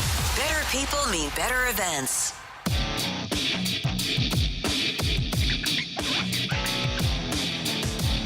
Welcome back to the opening drive. I'm Brooke Grimsley alongside Super Bowl champ Carey Davis. We also have Matthew Rocchio in studio. Randy Karraker with the day off. He's probably on a golf course by now. But we're going to head to the celebrity line to talk to Andrew Wiebe, the MLS Season Pass studio analyst. Andrew, how are you doing? It's been a while since we've talked to you. Hey, did you say celebrity? Oh, Whoa. you are a celebrity in our book. Oh, my gosh. I wish I was on the golf course, but here I am talking with you. Well, it is good talking to you. Of course, we have to start off with City SC is going to be on the road facing LA Galaxy this Sunday at 7 p.m. What should be the expectations going into this one? I think it's for Galaxy to have the ball. This is such an interesting match tactically between these two teams. I heard you guys call it the controlled chaos segment, and that really is the deal for St. Louis City. And especially against the Galaxy on the road, they're going to play against the ball. And I think that suits Bradley Carnell in this system. Try to get the Galaxy in positions to trap, try to get direct to goal after you win it. But this is the best possession team in the league that you're visiting. The issue for the Galaxy is they haven't been consistently using that possession to create goal-scoring opportunities. But in Ricky Puig, you have a guy who can beat players 1v1 and create on his own, break that press. So it's a really interesting tactical battle, and certainly not a gimme for St. Louis City on the road. Now, one good bit of news for the away team here. Seems like Douglas Costa with the dislocated shoulder is going to be out for this game, so that's another difference maker off the board. But it's a tough match for Bradley Carnell and this team, and I think this is the most difficult stretch of the season, not just because it's the end of the year, we're into the playoff push, but it's a bunch of road games here. At LA, at Houston, both in conference. Home against LAFC, that's the top of the West clash. At Minnesota, Sporting Kansas City at home. At Vancouver, Seattle. This is a rough ending stretch, but thankfully you have 6-point cushion right now at the top of the West. Well, a question that kind of ties into the road. What was your takeaway from City SC's loss this past weekend? 2-1 loss to Sporting KC. Do you think fatigue was a factor in that? But also, do you think there should be more of a concern about City SC's play on the road? I wouldn't be concerned about much if I was St. Louis City right now. I mean, you're top of the West in your expansion season. 5 wins on the road. That's right there at the top of the Western Conference. Only one team has more, and that's Salt Lake. And they can't win at home. The flip side is St. Louis are winning at home. My opinion, you got to find a way to get home field advantage in that first round of the playoffs. If St. Louis City can do that, and it looks like they pretty much have that wrapped up unless they collapse down the stretch, this is going to be a successful season no matter what happens in the playoffs. But I think with home field advantage at City Park, they have an opportunity to go far. I'd be more concerned rather than road form about getting João Klaus back up to speed and in form. Remember, early in the season, the form that we saw from him, I know Sam Adeniran, I know Joaquini have filled that stead, but ultimately, if I'm Bradley Carnell, I want to use the last 7 games of the season to get my best players in form, ready for the playoffs. And I think if you do that, the road form's going to follow. Andrew, the last time that City played Galaxy, they drew. It was a tie. But going into that game, Galaxy was really struggling, and I think everyone was surprised at how well Galaxy played against City. Do you expect that same type of energy? City seems to be the team that is on the attack mode all of the time, but when they played Galaxy last time, Galaxy seemed to be the team attacking City. Yeah, it's a desperation moment for the Galaxy. I mean, this is the team of MLS past, and that's the key word, past. This is a dynasty that's still scrambling, scratching, clawing, trying to get their way back up to respectability. And they've got the players to do it. And that's the frustrating part for LA. When you have Ricky Puig and you have this sort of cavalcade of stars that have run through the city and you haven't had success, it starts to weigh on you. And that's why you've seen big-time changes in the Galaxy front office this year. LA have an opportunity. They've been in good form. This is not the same LA team that St. Louis drew. They've got 1 loss in their last 10, I think it is. Yes, they're still 13th in the West, but, man, that gap to 9th place is only 5 points. At home, every single match the rest of the way for any team in this league. I don't care who you are as a must-win, no matter where you are on the table, but doubly so for the Galaxy given where they are on the table. I mean, if I'm a St. Louis City fan, I would focus on one guy, and that is Ricky Puig. Ricky Puig can do special things with the ball, driving forward, breaking a press. He alone is a one-man press break. And once he gets in the open field, if he makes good decisions, finding those wingers in Diego Fagundes and Tyler Boyd, we don't know who's going to play up top, whether it's Jovelich or Billy Sharp or someone else, but they will have opportunities to provide service, and that's going to put a ton of pressure on Roman Berkey and both those St. Louis center backs. We're talking to Andrew Wiebe, the MLS Season Pass studio analyst and a celebrity in our book on the celebrity line right now. Wink, wink. Yes, no, you are. And Andrew, you touched on João Klaus and getting him back to 100%. Do you feel like he looks like he's not 100% yet? And also, what do you think about some of the new additions that City of C has added in Thorson? Well, I think Klaus, for me, it's been this injury that just couldn't quite get healed, right? When you heard quad, you had a little bit of an inkling that it could take a while, but, man, it just stretched on and on and on. And I give credit to Bradley Carnell and the St. Louis staff for making sure that he was fully ready to come back. There was no reason to rush him back, especially with the form of Joaquini and Adeniran. But I would ease him in. I would not rush it. You have players that can replace his production. I don't think you can replace his presence, his ability to bring other players in around him as a hold-up man. So ultimately, if I'm Bradley Carnell, if it's time for him to come off the bench for another couple weeks, that's okay. Get him up to a point where you can ramp him up right before the playoff time to get him up to 90 minutes fitness and go from there. As far as the new additions go, I can't say I've seen enough from them. The one I would point to, though, that isn't a new addition but feels like one is in the back line, Nielsen. I mean, this was supposed to be the big-time center back signing for this team before Tim Parker even arrived. I mean, a guy that from the Bundesliga that was going to come in and be the rock and robbed St. Louis City of his presence for basically the entire first half of the season. So if I'm looking at one new addition, I'm going to call Nielsen in the back line a new addition, and I want to see what his chemistry with Tim Parker looks like, because that has been a huge strength of this team, and he should only help them elevate that.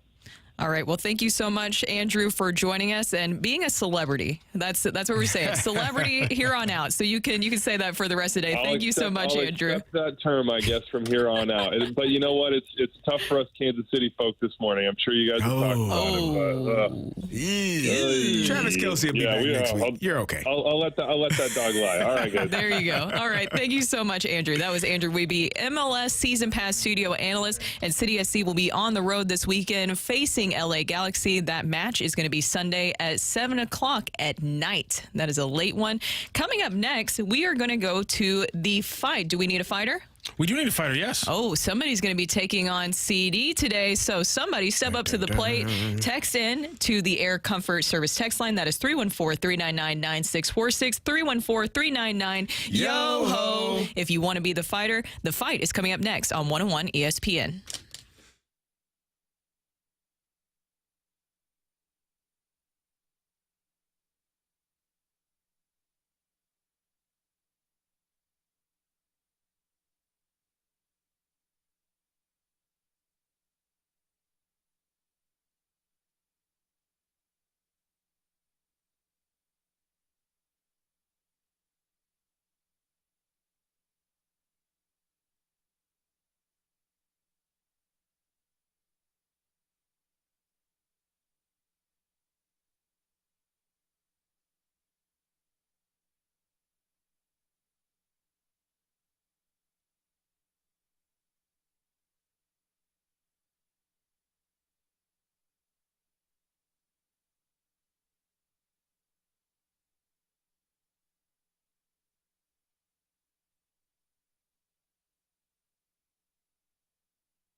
This is Rocky with your Sports Center update brought to you by Saliga Heating and Cooling. The Cardinals failed to complete the sweep against the Braves last night. They fall 8-5. Tommy Edman, the lone bright spot in the offensive lineup. He went 2 for 4 with 3 RBI on the mound. Adam Wainwright again could not get win number 199 and tied a career high, allowing 4 home runs in the game. Cardinals back in action. It's an Apple TV Plus game tonight, facing off against the Reds, starting their series in Cincinnati. It'll be Drew Rom facing off against Andrew Abbott, a battle of the lefties tonight for the Cardinals. Coming up this weekend, you can tune in to a lot of college football here on 101 ESPN. We have a triple header starting with NC State Notre Dame, kickoff at 10:30. That is your Sports Center update brought to you by Saliga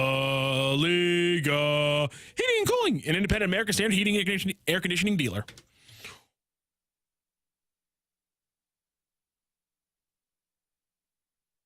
Welcome to the fight. In the red corner, Average Joe Listener. And in the blue corner, the undisputed king of morning drive. Please welcome Randy Karraker.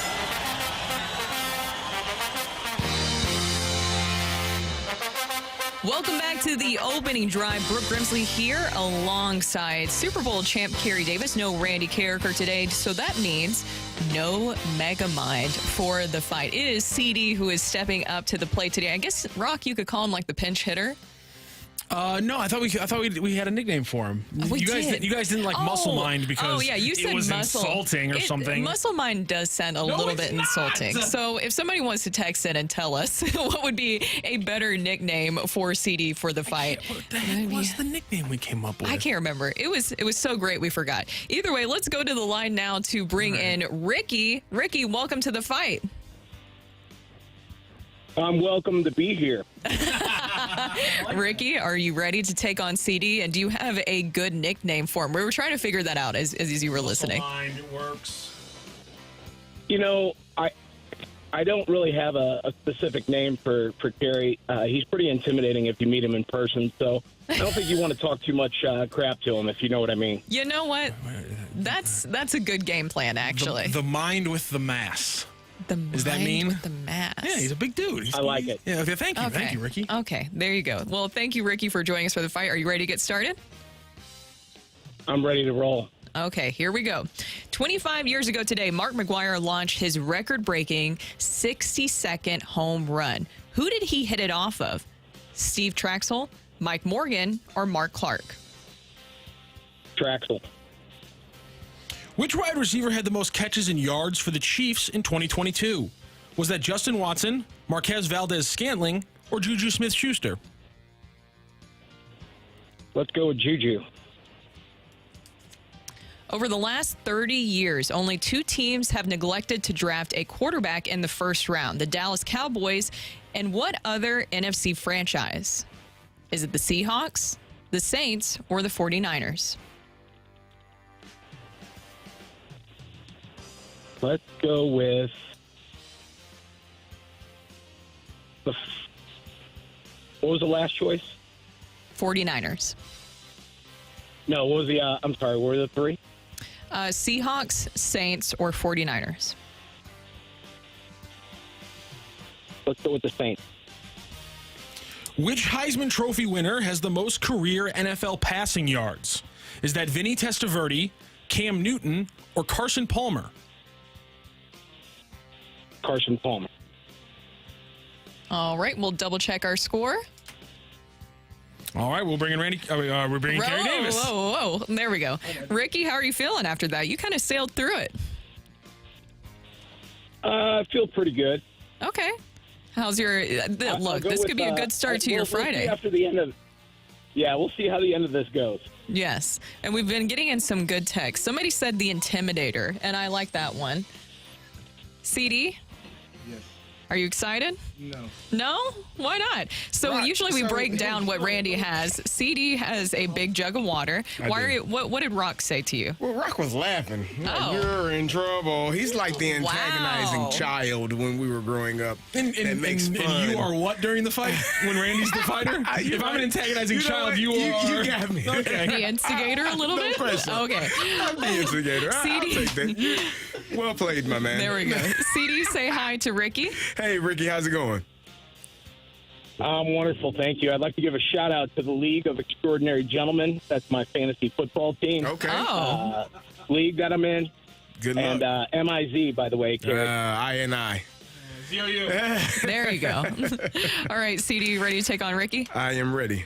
All right, question number 1. 25 years ago today, Mark McGwire launched his record-breaking 60-second home run. Who did he hit it off of? The team or the pitcher? The pitcher. The pitcher. It is important to clarify. I feel like that's the name. That's what I'm going to go with. Okay. Yeah. I'm not even going to. You're doing this fight Randy style? I mean, I only get one option, right? All right, here we go. Which wide receiver had the most catches and yards for the Chiefs in 2022? Which wide receiver? Wide receiver. Yes. Is Travis Kelce considered a wide He's receiver? a tight end. So which of the wide receivers had the Juju most catches Smith-Schuster. and receptions?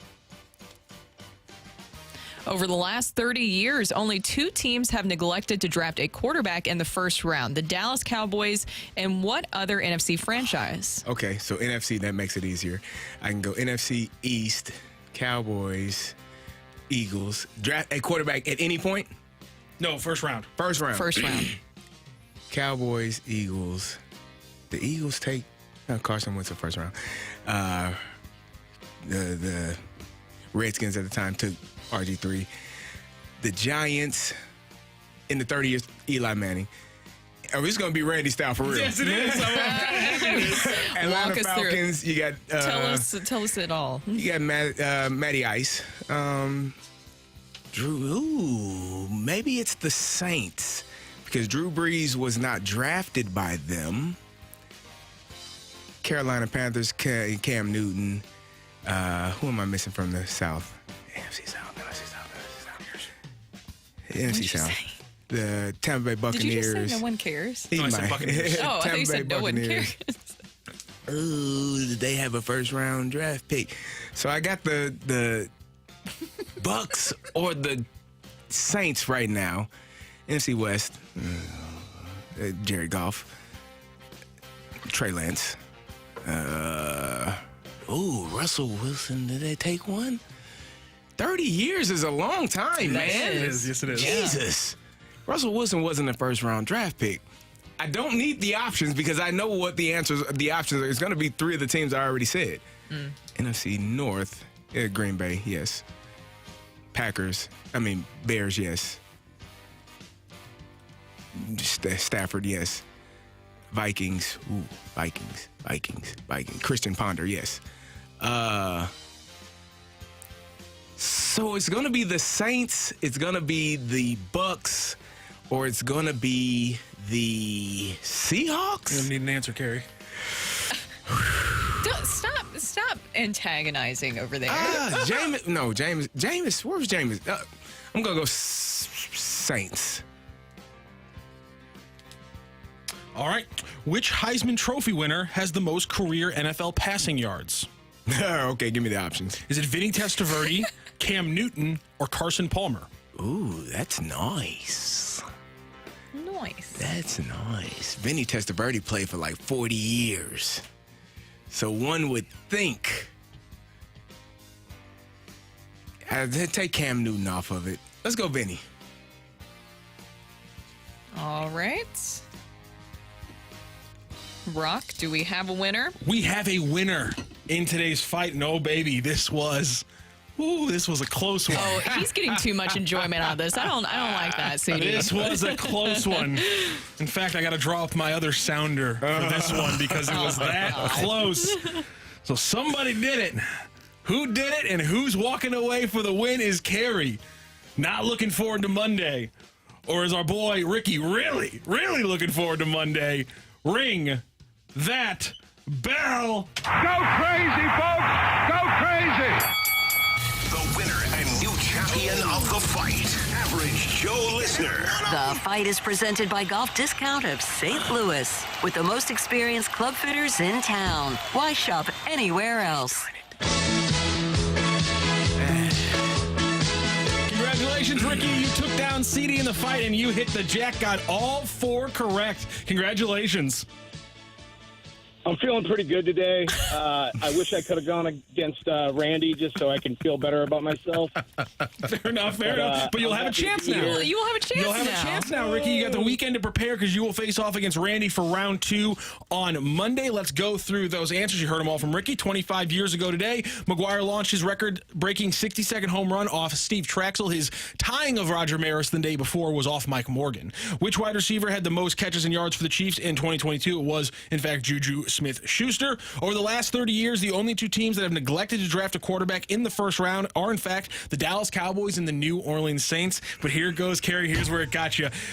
Carson Palmer has 14 more career yards than Vinny Testaverde. Carson Palmer with 14 more career yards than Vinny Testaverde makes him, by the yardage, the most successful Heisman Trophy winning quarterback in NFL history, pretty much until Joe Burrow and a couple other guys continue their careers for the rest of the year. So a 4-3 win for Ricky. Ricky, we will talk to you on Monday. You'll face off against Randy in round 2. Congratulations. Thank you so much for joining the show. And have a good weekend.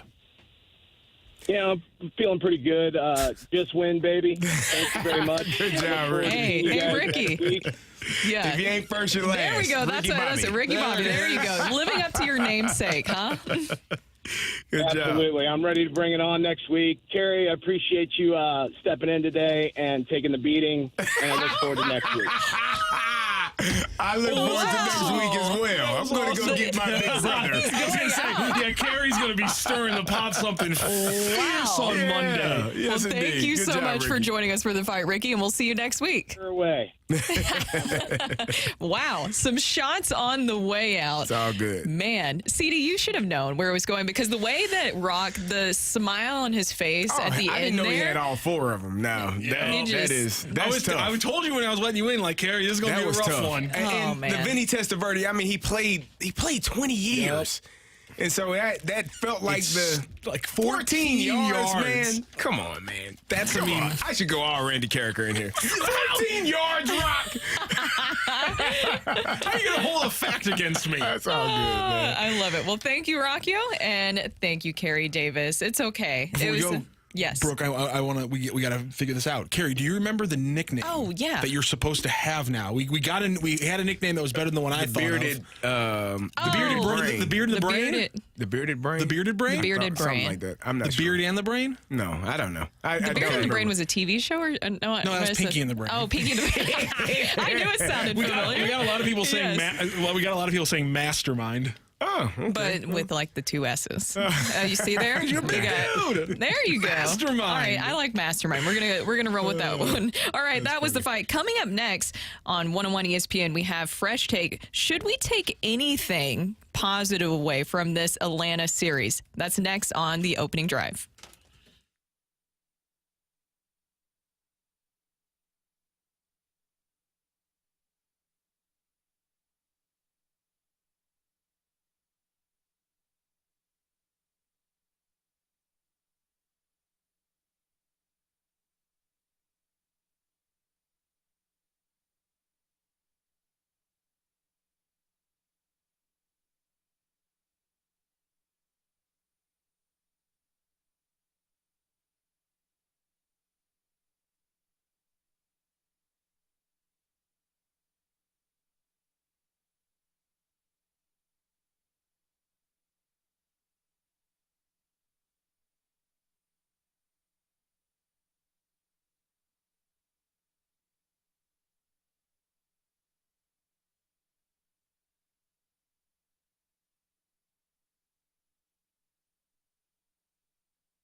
perspective on the day's top stories. It's the Opening Drive's Fresh Take. Brought to you by Schnucks Rewards. Reward yourself. Earn 2% back on every purchase with the Schnucks Rewards app.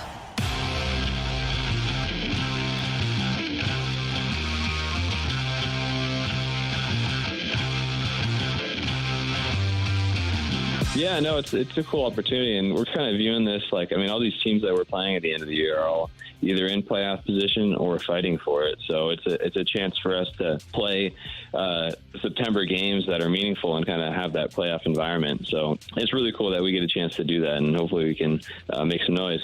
Welcome back to the Opening Drive. I'm Brooke Grimsley alongside Super Bowl champ Carey Davis, a.k.a. the Bearded Brain or Mastermind, as we also determine. We also have Matthew Rocchio here. No Randy Karraker today. He's probably fully on the golf course by now. And that was Cardinals center fielder. We can just say center fielder now. No, he's Gold Glove second baseman. Well, you know what? Cardinals. He's a little bit everywhere. Leadoff hitter. There we go.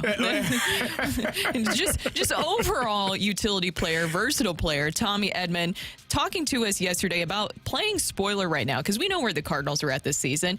You got to have fun in some way. And is there anything, the fresh take today, should we take anything out of the fact that the Cardinals were able to take the series from the Braves? As we saw, they were able in those first two games of the series outslug the Braves, and it wasn't against anybody easy. I mean, Spencer Strider, we've seen what he's done this season, so there is a positive to take away from that. They scored 21 runs, CD, in those two games against the Braves. If only they could have done that last night too, but there was a lot more that happened in that game. Yeah. But is there any takeaway from that when it comes to these core offensive players?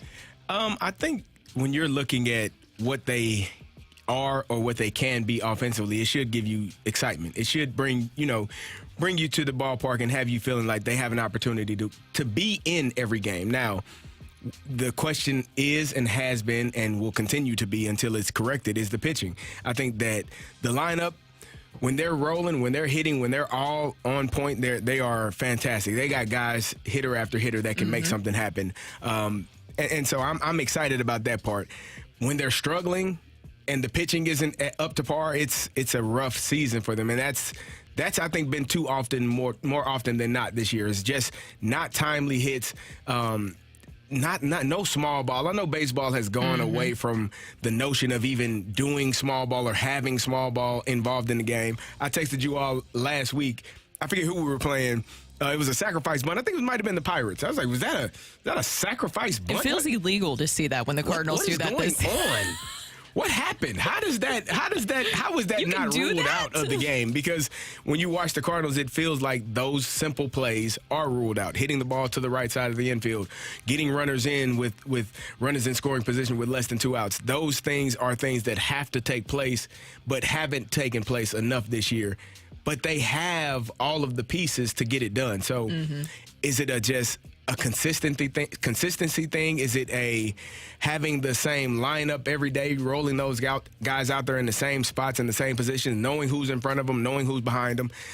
I think that carries weight. I think that helps you knowing that, hey, I'm batting in the 2-hole and Nolan Arenado is behind me or Nolan Gorman is behind me. I know I'm the 5. I know I'm going to get some good pitches because Nolan Gorman or Paul Goldschmidt got on base. So those things matter.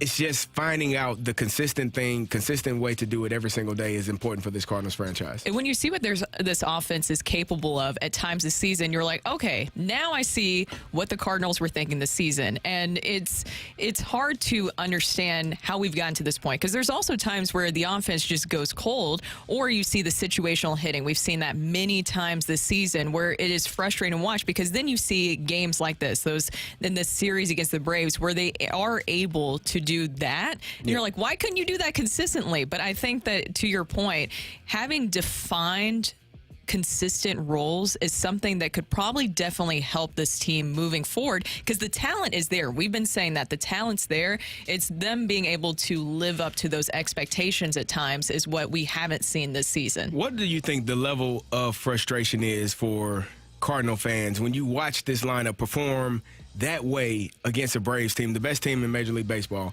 perform that way for 2 games, knowing that you've have the capability of doing that every night out, but for whatever reason, it hasn't taken place. Because, correct me if I'm wrong, these are the same guys, for the most part, that have been in there for the majority of the season. It's Goldschmidt, it's Nolan Arenado, it's Tommy Edman, it's Nolan Gorman, it's Wilson Contreras, it's Jordan Walker now, Tyler O'Neill. Those are the guys that you have been leaning on all season.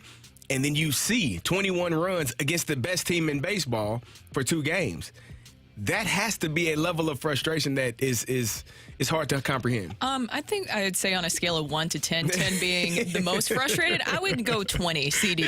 Because that's exactly what I thought. I was like, wait a minute. Because my thing is like, man, if only this would have happened in June. If this team would have been able to come together a little bit more in June, we wouldn't be having these conversations. Now, the reason that we also want to get into this is because you do have to think about this offseason. When you see this offense and what they're capable of doing, as we talked about, 21 runs in those first 2 games against the Braves, you think, well, wait a minute, we got to go get some starting pitching. It's going to be hard to break these guys up. So what did Greg Amsinger have to say yesterday about trading potentially one of these hitters to get back a starting pitcher this offseason? John Mozeliak is going to roll his eyes when he hears me say this because he knows I'm right. Nolan Gorman is the first name that pops out of every front office executive's mouth when calling the Cardinals front office. And it makes all the sense in the world. The guy's a natural third baseman. He's doing his best to play second, but he doesn't want to DH his entire career. We're not talking about a young Jim Thome, but he could end up having really consistent 35 to 40 homer power. I mean, he's 23 years old, and he's going to hit 30 home runs this year. And he hasn't been playing every single day. So if you invest every game to this guy, if he played 155 games for the Washington Nationals, because the Nationals let their guys play every day. Ask Lane Thomas, a former Cardinal. How many home runs would Nolan Gorman have this year if he played every day? So I think teams are recognizing how significantly talented he is, and he doesn't have a home position. It will be hard to lose Nolan Gorman, especially when you look at the series. You don't want to lose Nolan Gorman because you know that potential that he has, and he's only going to get better from here as he gets older. And here's the thing. You know how the Cardinals can avoid this? Go and spend a lot of money in free agency so you don't have to part with some of your hitters. Well, I don't know if that's we talked about the free agent market. But it's going to be so much smaller now because of all of the things that have happened to starting pitchers. And to his point, Nolan Gorman, I mean, 27 home runs right now and 400 at-bats. You figure maybe 150 more at-bats in a season, how many more home runs he would have hit or will hit. That is that's something to really take into consideration going forward. Yeah, you don't want to see that. Just go. Okay, Cardinals, if you're listening, which you probably are, just go spend the money so maybe we can keep some of these guys around. I know that there's some guys you're going to have to part with, like, I don't know, maybe a Dylan Carlson if you're able to get something back. But when it comes to getting a starting pitcher, I don't think anybody wants to see one of these guys go. But that might be the case, or you could just spend a lot of money. And you're going to have to suffer through it when he's hitting 40 home runs. Exactly. It'll be painful. All right. That is CD. I'm Brooke Grimsley. Coming up next, we are going to talk to Robert Thomas. He is going to be a part of the Ascension Charity Classic this weekend. We're going to talk to him about his golf game and I guess about the Blues season since that's coming up here soon. That's coming up next on 101 ESPN.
Welcome back to the opening drive. I'm Carey Davis, joined by Brooke Grimsley. We are still efforting Robert Thomas of the St. Louis Blues. And while we wait, Brooke, we are here, Cardinals.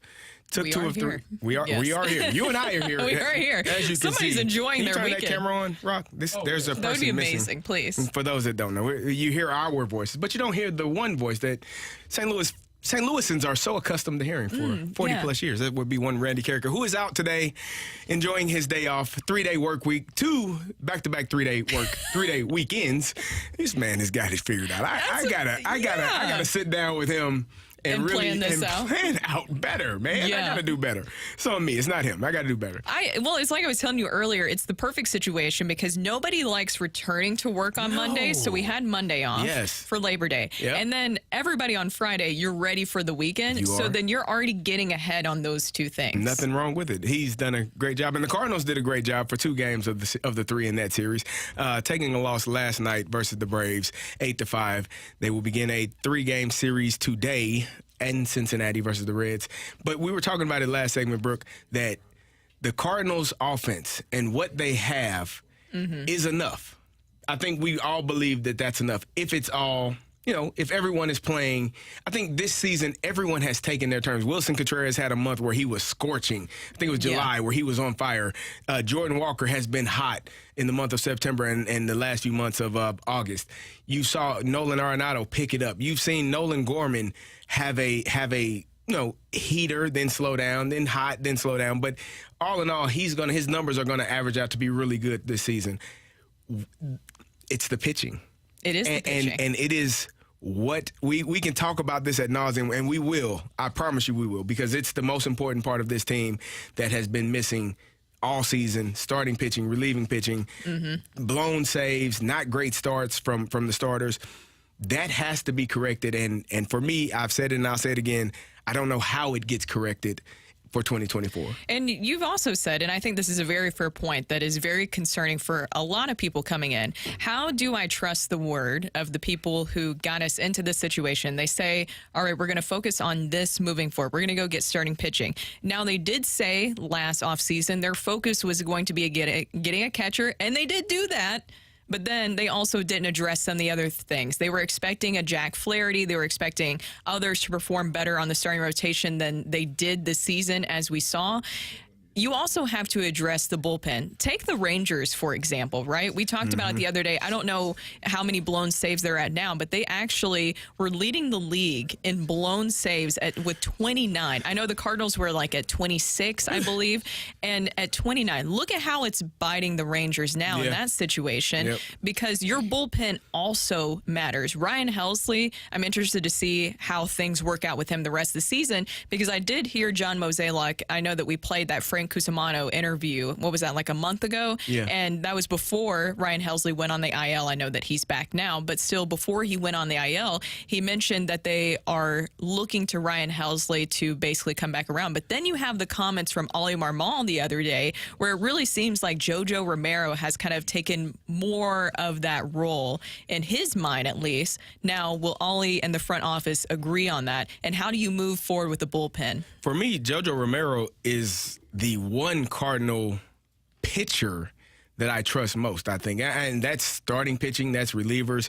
He's done a fantastic job, got his first decision ever in his career earlier this year, and has just been, he shows passion, he shows energy. You can tell that it means something to him. And you know what he does? He takes the ball. He doesn't, he's not a guy that is going to say, oh, I pitched yesterday, oh, I pitched the day before. No. You want me to pitch? I'm going. I got you. I'll take care of my business. I'll give you all the effort that I have. And as a teammate, all you want is guys that are going to put themselves on the line for you, for themselves, for the team. And when you have that guy on your roster, when you have that guy in your bullpen, you can trust him. You know he's going to give you great effort every time he goes out on the mound. And I think he's delivered every opportunity that he has. And when I'm looking at this roster, when I'm looking at this chart of players, I don't know who else you feel comfortable saying that about. And that's a problem. Because if you're going to have, 13 pitchers on your roster, and right now... You're saying you don't trust Andre Palante? I think he's a great guy. He's a good he's a guy. fine guy. He's a young guy. He's a great guy. You sound like me with Taylor Monder. That's exactly. I think he's a young player though. He's a guy that has to learn and mature and learn how to be a professional and show up every single day.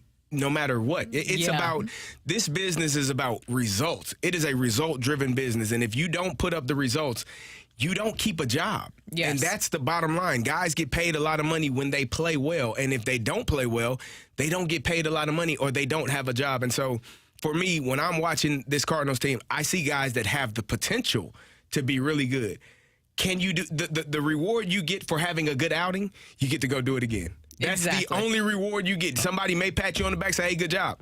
Now, the expectation is you have to do that same thing again and again and again. And that's the part where when you become a pro, when you can show up every single day and have good outing after good outing after good outing, that's when you start understanding that this guy is a pro. He is a guy that's going to take the ball, do his job, and do it more times than not better than the other people will. Availability is what matters. Here's another question that just made me think about this. Is there a concern, and this is maybe something that is good on the Cardinals, that they're believing in their players, but do you think there's a concern that maybe a lesson that was taught this season that you hope that they've learned moving forward is to not put too much trust on players who have a proven injury track record? I'm talking about Tyler O'Neill. I know that Ryan Helsley has been battling this season. Those two, it seems like they've been battling out for who is going to be the least available for the team this season, and it seems like they were hinging more on those two being more available than they were. You can't predict injuries, but some of the injury history, especially with Tyler O'Neill, and then you could even throw in there Dylan Carlson, different things like that. Do you think that maybe that is a lesson that they will take moving forward, of to not put too much stake into people with a proven injury track record? I think you have to. I think that if a player is often hurt, often injured, just unable to play, you have to take that into consideration, because that's who they are at that point. Until they prove otherwise, that's who they are.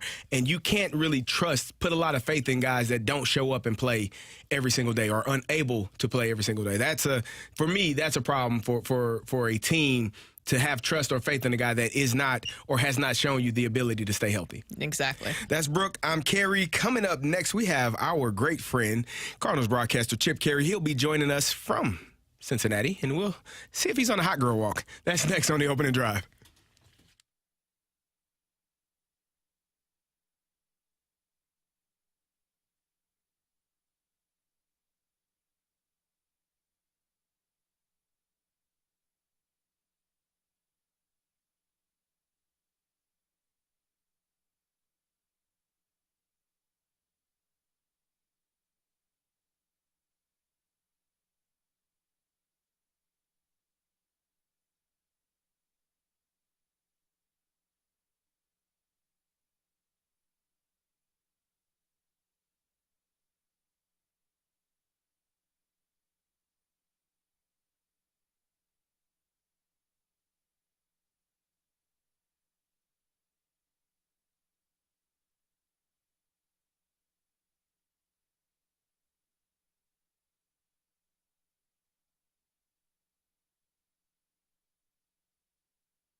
Welcome back to the opening drive. I'm Brooke Grimsley alongside Super Bowl champ Carey Davis. We also have Matthew Rocchio here and no Randy Karraker today. He has the day off. He planned this week out very well, as we spoke about. Chip, have you taken time off from your job to go play golf?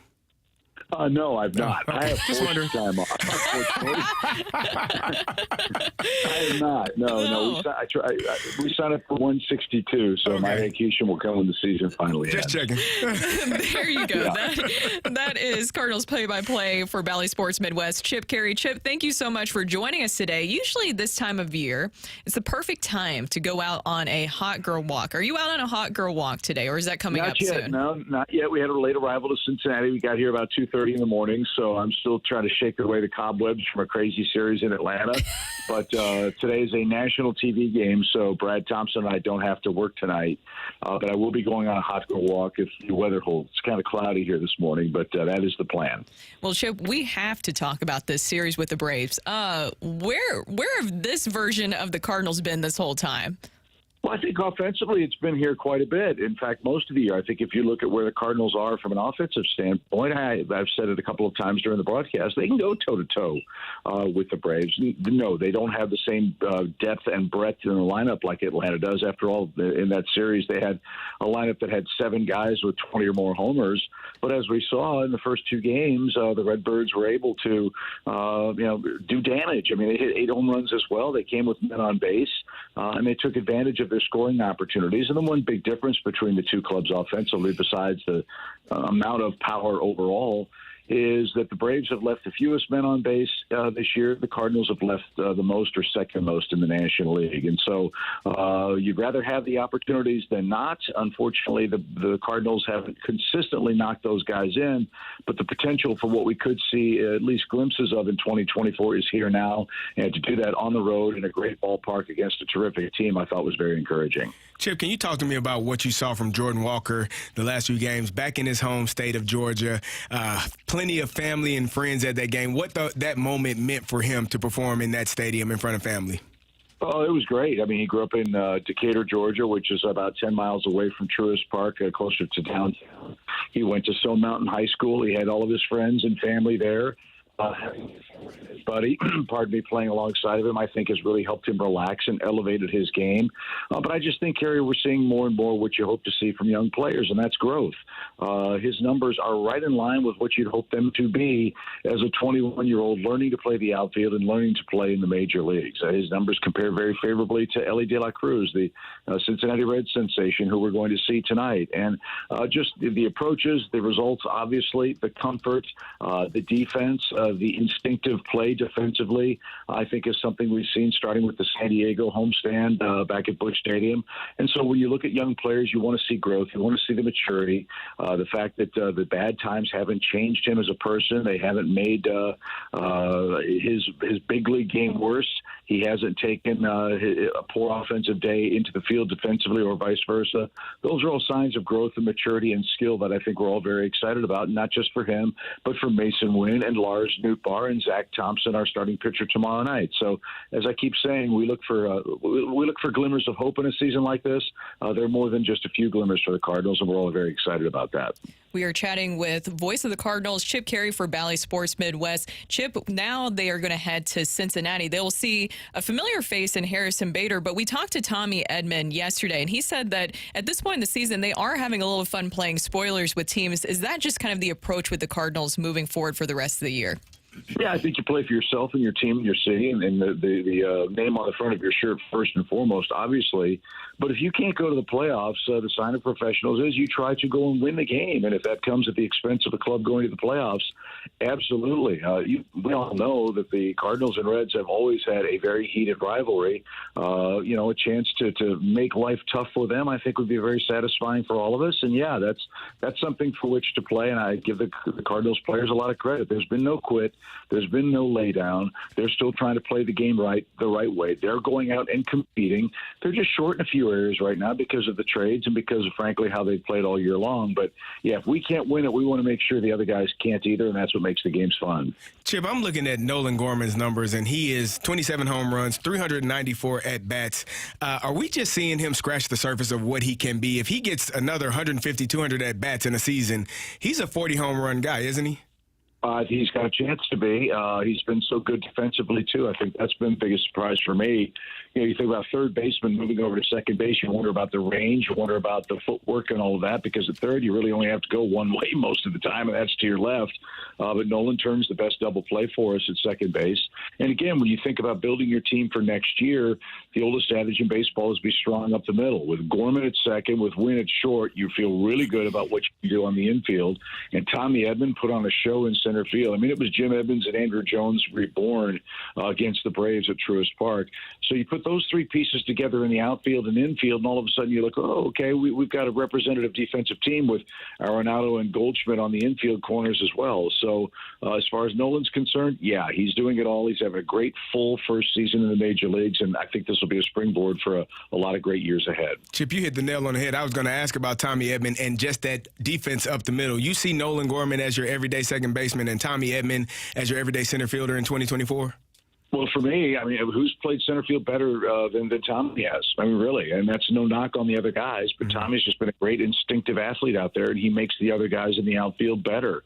You've got Brendan Donovan. When he comes back, he's a guy that can filter around and play all the infield spots and left field as well. And so you see some of that versatility, but you also see a club that entered the season not expecting Paul DeYoung to be the everyday shortstop and not expecting Tyler O'Neill to maybe be the everyday center fielder. He's a left fielder.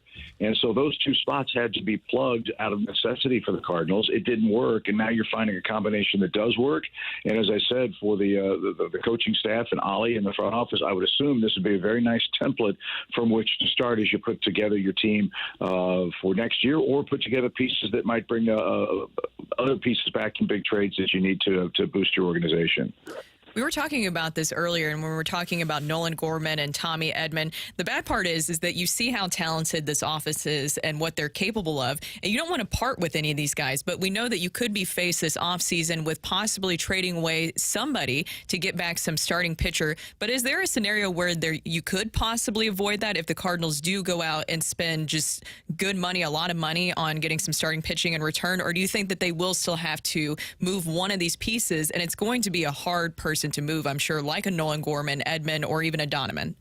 Yeah, I don't know about who would be on the block or if any of those guys would be on the block, Brooke, but I think you said it exactly right. You don't have to, but that takes money. And to do that, you've got to go out to the free agent market and spend a lot of money to get what you need. And starting pitching is going to be very expensive. It's going to be very hard to find. And there's going to be a lot of other potential suitors to go get those guys. I think what makes the Cardinals situation attractive is we draw 3 million passionate fans a year. The team, as we've seen up until this year, is always in playoff contention. They have 11 world championships. They know how to win. They have a track record of that, of treating their players exceptionally well. And they've had guys like Adam Wainwright and Albert Pujols and Yadier Molina end their careers and on their way to the team's Hall of Fame by wearing one uniform and being such great, loyal players. So this is one of, if not the most attractive place in baseball to play. I don't think that the Cardinals will suffer from a lack of guys who have interest in playing here. But ultimately, money does talk. And then if you can't spend the money or you can't come to terms, you at least have prospects and people in place that you can move that have value. And to get it, you've got to give it. And that would be hard, but it's a necessary part of the business, unfortunately. Chip, you've been in broadcasting for a long time, seen a lot of great players perform, and you've seen a lot of great players towards the end of their career. What have you seen from Adam Wainwright, and how tough is this, knowing how great he has been his entire career, to watch how this is playing out this season? Well, yeah, the playing out part is really hard to watch because, as Brian Snitker, the Braves manager, said, he was so classy in his comments. Adam's such a great person. He's such a great player. He's been such a wonderful ambassador for our sport, for humanity in general, for the Cardinals organization, quite obviously. Yeah, this is hard. because a lot of folks will only remember the last part of his career, and that's sadly part of the deal. But it's not the fair part. 198 wins, 245 quality starts. I mean, second most starts in Cardinals history. Trying to be second most in wins behind Bob Gibson. I mean, these are all incredible achievements for an amazing man and an amazing franchise. But is it hard? Yeah, it's hard, but I'm not going to remember the struggles on the field. I'm going to remember the unbreakable spirit and indomitable courage he's shown in trying to go out and compete at his age to try to win for this team, for this franchise, and yes, for himself. And I think he deserves a lot of credit for that. And there have been glimpses and glimmers of it, but he ran into a buzzsaw in Atlanta last night, and I don't know that anybody was going to really flourish facing the Braves at Truist Park in a starting role. After all, they scored 6 runs or more, I think, in all 3 games. They're an amazing offense. All right. Thank you so much, Chip, for joining us, and enjoy your hot girl walk a little bit later on today. We'll have fun. Maybe we'll take pictures and send them along the way to you guys. Thank you. We need it. We need Chip, that. Chip, did you get my text from BT? Did he pass along my message? I don't think I did. I'll look. I truly, I've not picked up my phone since I woke up this morning. Well, so I will check. This was last week. I sent them a message that the Hawks were 19 and the Longhorns had 16. Oh, I didn't see that. Oh. Just wanted to remind you. So send me. You got my number. Send me a text, and tomorrow night I will point that out. All right, I appreciate it. There you go. Okay? All right, well, I'm a man of my word. Okay, I can do that. I appreciate it. We'll be waiting for that. All right, thank you so much, Chip, for joining us. Okay, That is Chip Carey, the Cardinals voice for Bally Sports Midwest. Coming up next, we're going to talk about the Chiefs last night and the Lions, and maybe some stuff about Tony, because that was pretty bad. Yeah. I don't know what else to say about that. That's coming up next on 101 ESPN.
This is Rocky with your Sports Center update, driven by Johnny Londoff Chevrolet and Johnny Londoff Autoplex. Cardinals back in action after failing to complete the sweep in Atlanta. They face off against Cincinnati. Game 1 tonight on Apple TV. It'll be Drew Rahm facing off against Andrew Abbott in a battle for the lefties in Game 1. Coming up here on 101 ESPN this weekend, we have 2 different triple headers for your football fandom. On Saturday, we start off at 10:30 a.m. for the Notre Dame game, and then on Sunday, Brooks Titans face off against the Saints. Pregame starts at 11 a.m. Game 1 of our NFL triple header, again, right here on 101 ESPN. That is your Sports Center update, driven by Johnny Londoff. Find your road and shop 24/7 at londoff.com and londoffautoplex.com. Are you kidding me?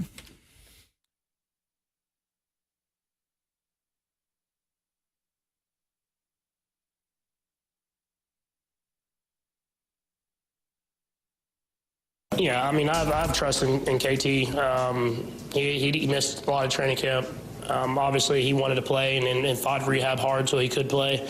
And stuff's not always going to go your way. Obviously, he would have wanted to catch a few of those in the game, but I have trust that he's going to be that guy that I go to in those crucial moments, and he's going to make the catch and win us some seasons like he did last year. So we're going to continue to work him in, get him more and more reps, and I'm sure that those drops will kind of disappear. Welcome back to the opening drive. I'm Brooke Grimsley alongside Super Bowl champ Carey Davis. No Randy Karraker today. We also have Matthew Rocchio in. I don't even know if I need to intro who that is because he has a very distinct voice. And Patrick Mahomes. That's Kermit. That's Kermit. Kermit the Frog's he's been killing the NFL for years. It's Kermit honestly, the Frog, ladies and gentlemen. And you know what? Honestly, yes. give some credit to Jim Henson, working it all. Okay. Jim is no longer he's a with puppet. us. Well, that's awkward. Anyways, going back to Patrick Mahomes, that was last night after the loss, the Chiefs losing to the Lions 21-20. Can you call it an upset? Yes and no. I think the Detroit Lions are going to be a really good football team. The Kansas City Chiefs, I think anyone that watched that game last night would assume that was not the high-powered, potent offense that we expected. Not having Travis Kelce, not able to not having receivers that were able to catch passes. And so you go into that game knowing that you're down your second best offensive player, your main guy that you want to target. It changed the game plan for them, I'm sure, going into that game because Travis Kelce was going to be targeted probably 8 to 12 times in that game. And so now you have to put those targets in other places and disperse it properly, and it just didn't go well for them. One of the touchdowns that Detroit scored was on a pick six right through Kadarius Toney's hands. Branch takes it back for a touchdown. It just wasn't sound football from the Kansas City Chiefs that we're accustomed to seeing. But you have to tip your hat to what the Detroit Lions did. They were aggressive. You had a fake punt. You going for it on 4th down. They are a team that really takes after their head coach's mentality. He is a tough, hard-nosed football player. He's a tough, hard-nosed coach. And so they have that same style of play and that same type of expectancy from their football team, and he's leading them to do a great job. And that's my thing too, is that I don't think I can take that away from the Lions, because I think the Lions are definitely going to be good this year, and so I put it under more the surprising category, because I did think Patrick Mahomes, and it's not his fault what happened last night whatsoever, because you would expect Kadarius Toney to definitely do better than how he performed, but still I was just so used to Patrick Mahomes being able to elevate some of the players around him. And it seems like he always finds a way. And for that not to happen last night, I think was surprising. And getting back to Kadarius Toney, that's what we were listening to with what Mahomes was saying. He says that he still has trust in Toney. Over or under, do you think that Tony's locked out of the facility today?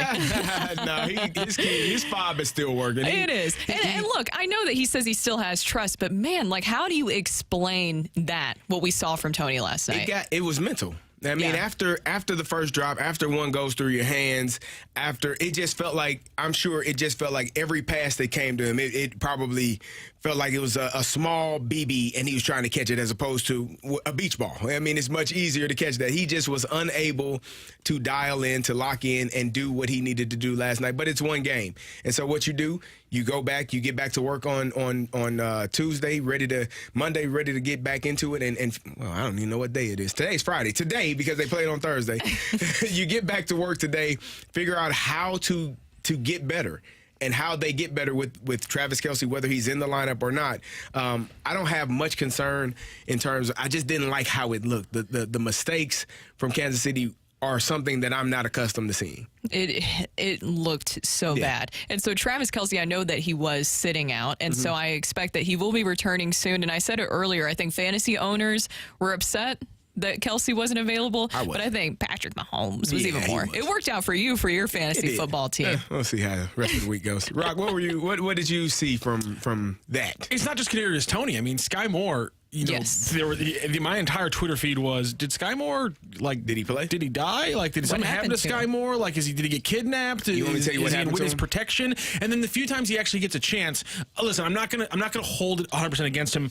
The one drop where blanking on which Lions DB just did an incredible job of getting his hand on the ball as it was in Sky Moore's hands. The other ones is just him kind of mistiming his jumps and not getting up there, getting two hands on multiple balls from Patrick Mahomes and not being able to bring him down. They're not the easiest catches in the world. Again, he didn't have, he didn't have nearly the egregious night that Toney did, but he was inconsistent, and he's a guy who was supposed to step up. Tyreek's been gone. Mecole obviously never hit that level that they thought he was going to hit. Sky Moore was supposed to be the next guy that stepped up. He's a guy who's making plays in the Super Bowl, and he kind of disappears, and when he does pop up, he lets those drop too. Again, 2 of 12 with an interception to when he's targeting wide receivers in the second half. That is a stark stat to look at.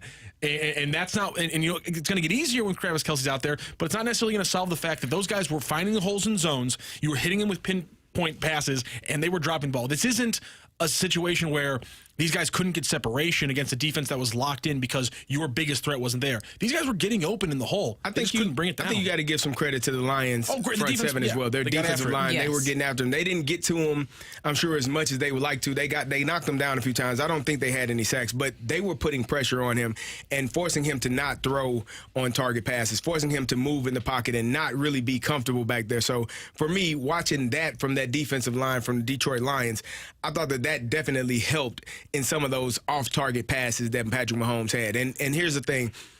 Pay attention to Rashee Rice. He's going to be a guy going forward. You that last night. He's got to be.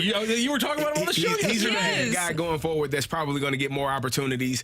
You run the right routes, you catch the ball, you make plays. Those opportunities become more. And if guys aren't doing that, Sky Moore, Kadarius Toney, Marquez Valdez-Scantling, if those guys aren't performing, Rashee Rice probably will get more opportunities. I'm so mad. He's on my just to break this out. When you said his name yesterday, I thought you were talking about Rashad White. I thought you were. You said that, I was like Rashad White, the running back, and then you're like, no, Rashee Rice. I was like, oh, and then he has a touchdown and for his first ever catch. He did fantastic, just on my bench, just sitting there, just staring at me. I texted. I'm going against Marshy this weekend, and I texted him. I said, "You're lucky that I didn't start Rashee Rice in my fantasy league just this sitting there week." with all those points on the bench. Oh man, also, it was all. He is kind of the one that everyone wants to talk about right now. But don't forget, he did drop his very first target. Rashee Rice, first quarter, his very first career target. He did drop that one. Wow. He eventually came back and got his first career catch. It was a touchdown. You make up for it a little bit, but it wasn't just Toney. It wasn't just Moore. There are some serious issues right now with this wide receiver core for the Chiefs. And my question just is,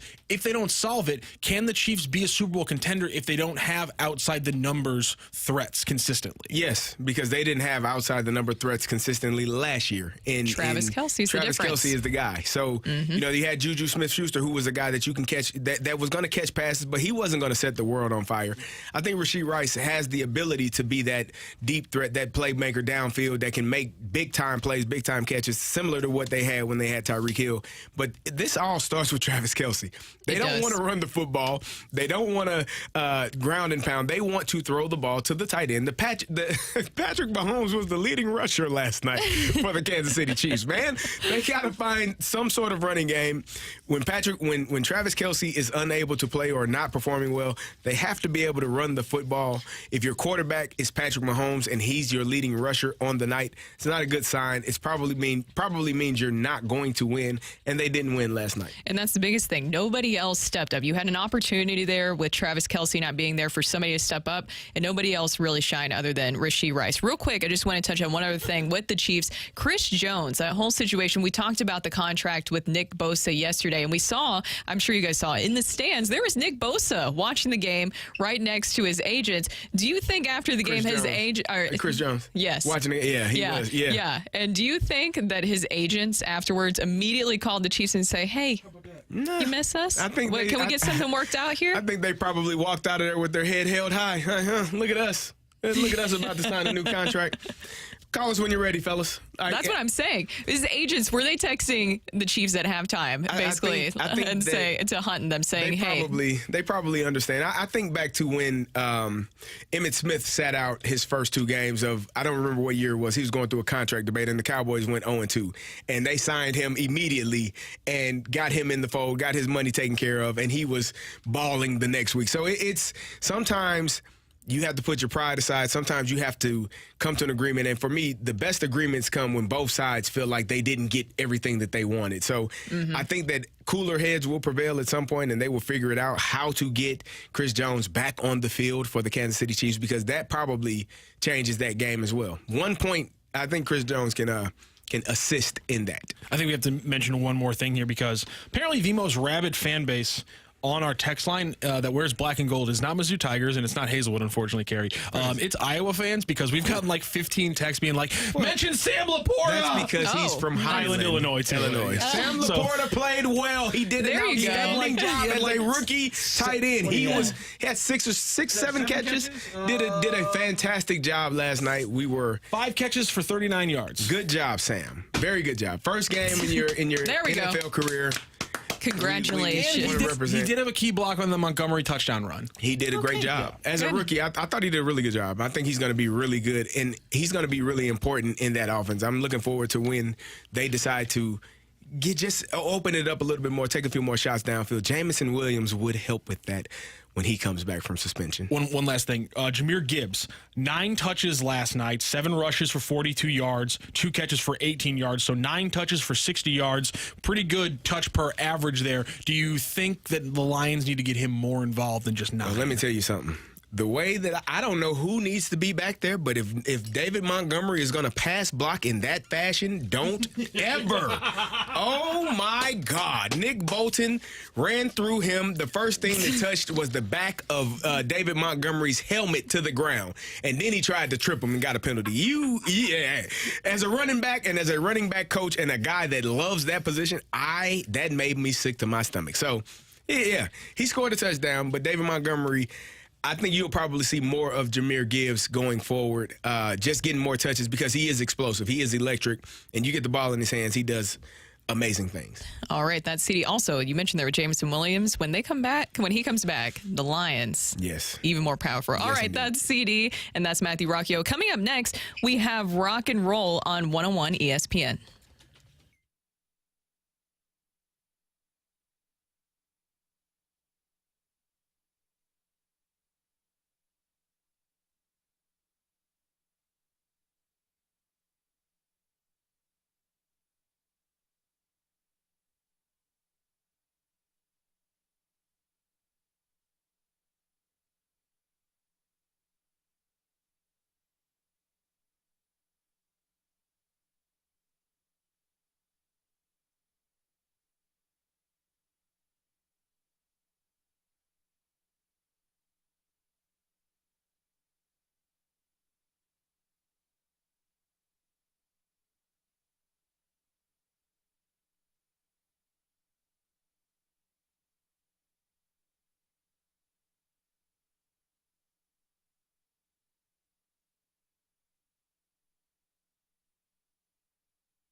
Welcome back to the Opening Drive. I'm Carey Davis, joined by Brooke Grimsley, and it is time for Rock and Roll. Rock, what you got?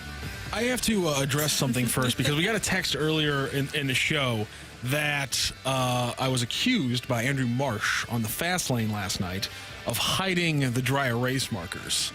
Now, here's the thing. He's not entirely wrong. Okay. But I have an explanation. Not entirely wrong. Marshy apparently was looking for this blue marker, which I have right now in my hand. Okay. Here's the thing.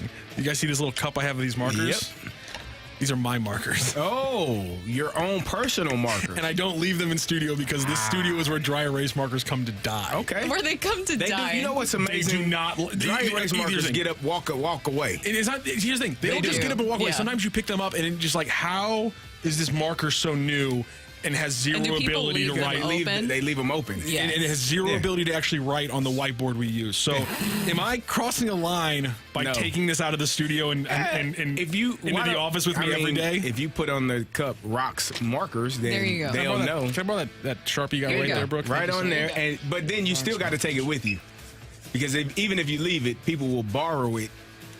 Borrow, and then you'll never see it. And you'll never see it again. Yeah, so apparently the fast lane wasn't happy because I'm hiding them. Well, guess what? We're not happy that when we come in here every morning that it's stuff all over. It's chairs. There were chairs everywhere this morning. Confetti on the floor. What do you guys do in here from 2 to 6 every day? I know you got the strobe lights going. There's confetti falling down. The cameras are everywhere. There's cameras facing different directions. What are you all in here doing? Anthony? Jamie? Marshy, what's going on? Inquiring minds want to know. We're just people. If I leave the markers in here, I guarantee. If I left them in here just a flat out 2 solid weeks, you would have one. There's 8 markers in there. You would have one. I think there's one that survives. Also, I just want to point, and hopefully, no, because then you'll never get it back. You want to give me my $20 back? Please do. Oh no, let's do it. Just to see what happens? No, I'm not doing it. Here's the thing. So, Marshy, I hope he's listening. Don't we have a supply closet, like literally where you can go and get extra markers and things like that? Don't we have that? Is that there? Is that at the end of the hall? I feel like it's there, right? I've seen it. I believe so. There's a lot of Sharpies in there. There's not a lot of dry erase markers in there. Hence why I said your cup. Can we see it? What does it say? Let's start a GoFundMe for some more markers for Marshy. It's not fair. It's the opening drives markers.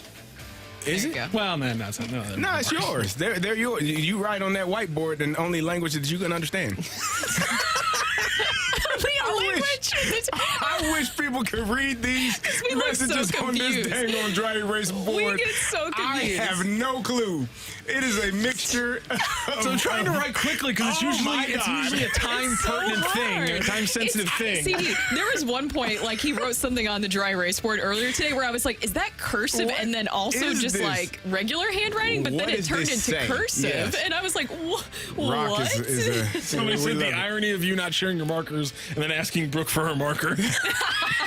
In fairness, there's like 3 Sharpies in there. Nice. Sharpies do fine in this studio. Sharpies survive. They survive. Sharpies last in this studio. It's dry erase markers that get absolutely murdered as soon as they step in. Yeah, I'm saving them. I care about them, and you will not take them from me. You hold on to that, Rock. Don't let anybody take your dry erase markers. You need them. Exactly. We're going to go in the weekend, and we're doing something that we started last week, and I want to do it again here. This is what I'm calling the betting slip. We're putting together a betting slip for everybody here over the weekend. We got plenty to do it. We got college football, NFL football, and a little bit of soccer. Obviously, my big one right out of the gate has to be Baylor last week lost to Texas State 42-31. They allowed 450 yards. You can get Utah, who's the number 12 team and just shellacked Florida. You can get them -7.5 versus Baylor this week. I'm saying bet that all day, Carey. Texas State, the Fighting Armadillos, wasn't that a movie? Unnecessary Roughness? I think so, yes. I think they're the Bobcats, though, if we're being technical about it. I'm pretty sure they're the Bobcats or some kind of Lynx-like character based on their logo. Texas State University, the Fighting Armadillos. Sinbad. Them guys. They lost to them. They're the Bobcats. They lost to the Bobcats. They lost to. Oh my God! They're a good team. They got a good offense. Like I said, 450 yards. This is what I'm saying. Stonehand. Texas State 450 yards offense against Baylor. You have Utah who just shellacked Florida. 7.5 seems like a low number. I think if this was 12.5, I'd feel comfortable betting Utah. How many points you say? 7.5.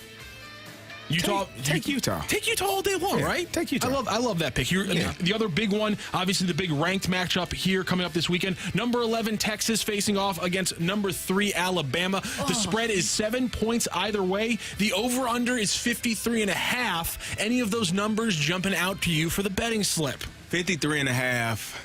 Last year, again, Quentin Ewers got hurt, and that's why that score ended up the way that it did. Part of me wants to go over. I'm taking Texas plus 7. And I think I would take Texas. Texas, I'm telling you, Texas had that game in hand until Quentin Ewers went out. He got hurt, changed the game, changed the complexion of that game, and Texas was unable to win. Alabama got away with one. Now, playing in Tuscaloosa this week, I don't know if it's going to be the same type of energy from Texas, but based on what I saw last year and what I expect this year, I would say take Texas and the points and take over. Scary. Yeah. It feels like this version of Alabama is a little bit different, right? Especially with last season and the way that things went. I don't know. It just feels like this version, and they're still dominant, but I'm saying like this feels like we're seeing a little bit of a crack in Nick Saban. Yeah. I'm definitely feeling Texas plus 7. You're feeling the over on 53.5. I think so. All right, Carey, it feels like a lot. That's what's that? 24, 27. We've got to put a bet down in Missouri and Brooke's alma mater, Middle Tennessee State. It is a 20.5 line, 20.5 line for the Tigers. And here's the thing. They apparently showed all their hand. They apparently weren't holding parts of the playbook back last week. And so I'm not too high right now in the Mizzou offense. I'm going to take Middle Tennessee State plus 20.5 to cover. I think Mizzou wins this one, but I think it's more like a 14 to 17 point win than a whole on 21 points. That's a big number for the way Mizzou's offense didn't really click. Now, how much of that is the second half having a different quarterback who wasn't as successful according to your, very obviously.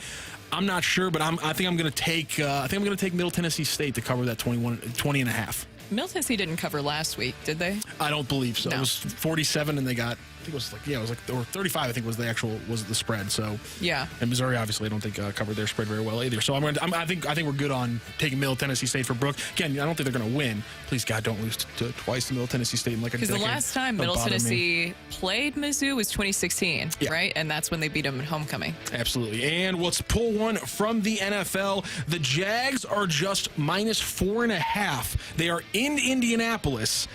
But the Jazz, that's Trevor Lawrence going up against the rookie Anthony Richardson and just 4.5 points giving up for the Jags. I like that right now. It's you can get it at minus 230, that 4.5 point spread. Oh, yeah, I would take that. Take it all day, right? I think Jags are going to. I don't know who is he throwing the ball to himself? Michael Pittman. Yeah, I know who and that's about it. Yeah, but there's no Jonathan Taylor. And Shaq Leonard had a concussion, so I don't know if that's a touchdown win for the Jags. Yeah. I think that's easy. I think it's going to be more than that as well. And the thing is, I was reading that unders hit at a pretty high rate the first 3 or 4 weeks of the NFL season. So which under are you taking? Is it under the 46.5 in that Jags-Colts game, or is it under 45.5 in the Bills-Jets or the Bucks-Vikings games? You got to take one of the under.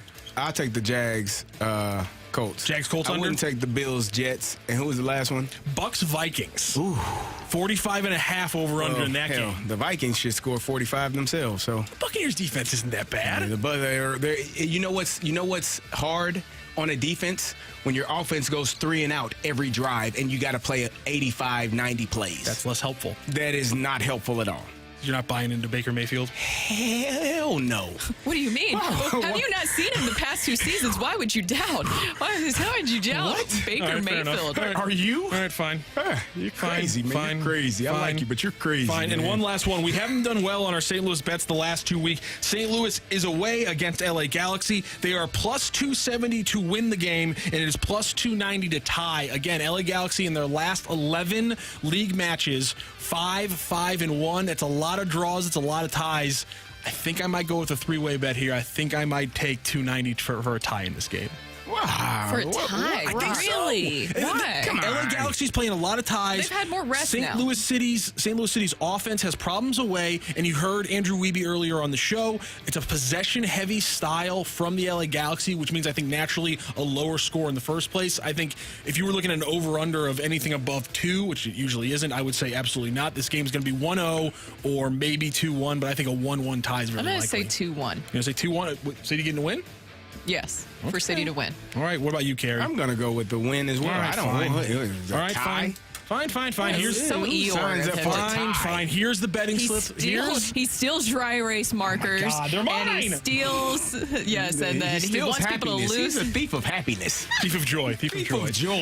Yeah. Here is who you are. Here is the opening drive betting slip for this weekend. Utah -7.5 over Baylor. Texas +7 against Bama. We're also going to take the over on 53.5 there. We're going to take Middle Tennessee State to cover the 21.5 point spread. And we're also going to take Jags -4.5 and the under on the 46.5 versus the Colts. And then we're going to finish it off with a Sunday bet on the evening of St. Louis away win against the Galaxy. It pays you +270. I like the way we're looking. Not a tie, Rock. Just a win. Better odds. Yeah, a victory. Where you play? Come on. Where is Herm when you need him? Where is Herm when you play to win the game? I'm sorry. Hello? I'm sorry. You don't play the game just to play it. You play to win the game. There. Wait, no, hold on a second. You play. Can you explain to me what's happened? The game. Can you explain to me what's happened in a couple of St. Louis City's games where they don't have a win or a loss? I actually can't. But they didn't play for the tie. They didn't go into that that one game against the LA Galaxy where they only scored one each. They didn't go into the game and say, we want to tie this one. I'm not the players. I'm a bettor. I'm just telling you. Okay, fine. Play to win the game. All right. There's the betting slip. There's rock and roll. Thank you, Rock. Thank you. Carey? Randy, Carey? It's cool. Either one. It doesn't matter. Fine. It's totally fine. He forgot he was with us all day. He did. It's totally Randy fine. hasn't been here all day. Brooke, have a great weekend. Yes. Enjoy yourself. How about that? St. Louis, have a great weekend. Coming up next, you have a balloon party. T-Mac and Ajax in. Until Monday, we'll see you. Show us your face. We want to see your face. Who said that? You want to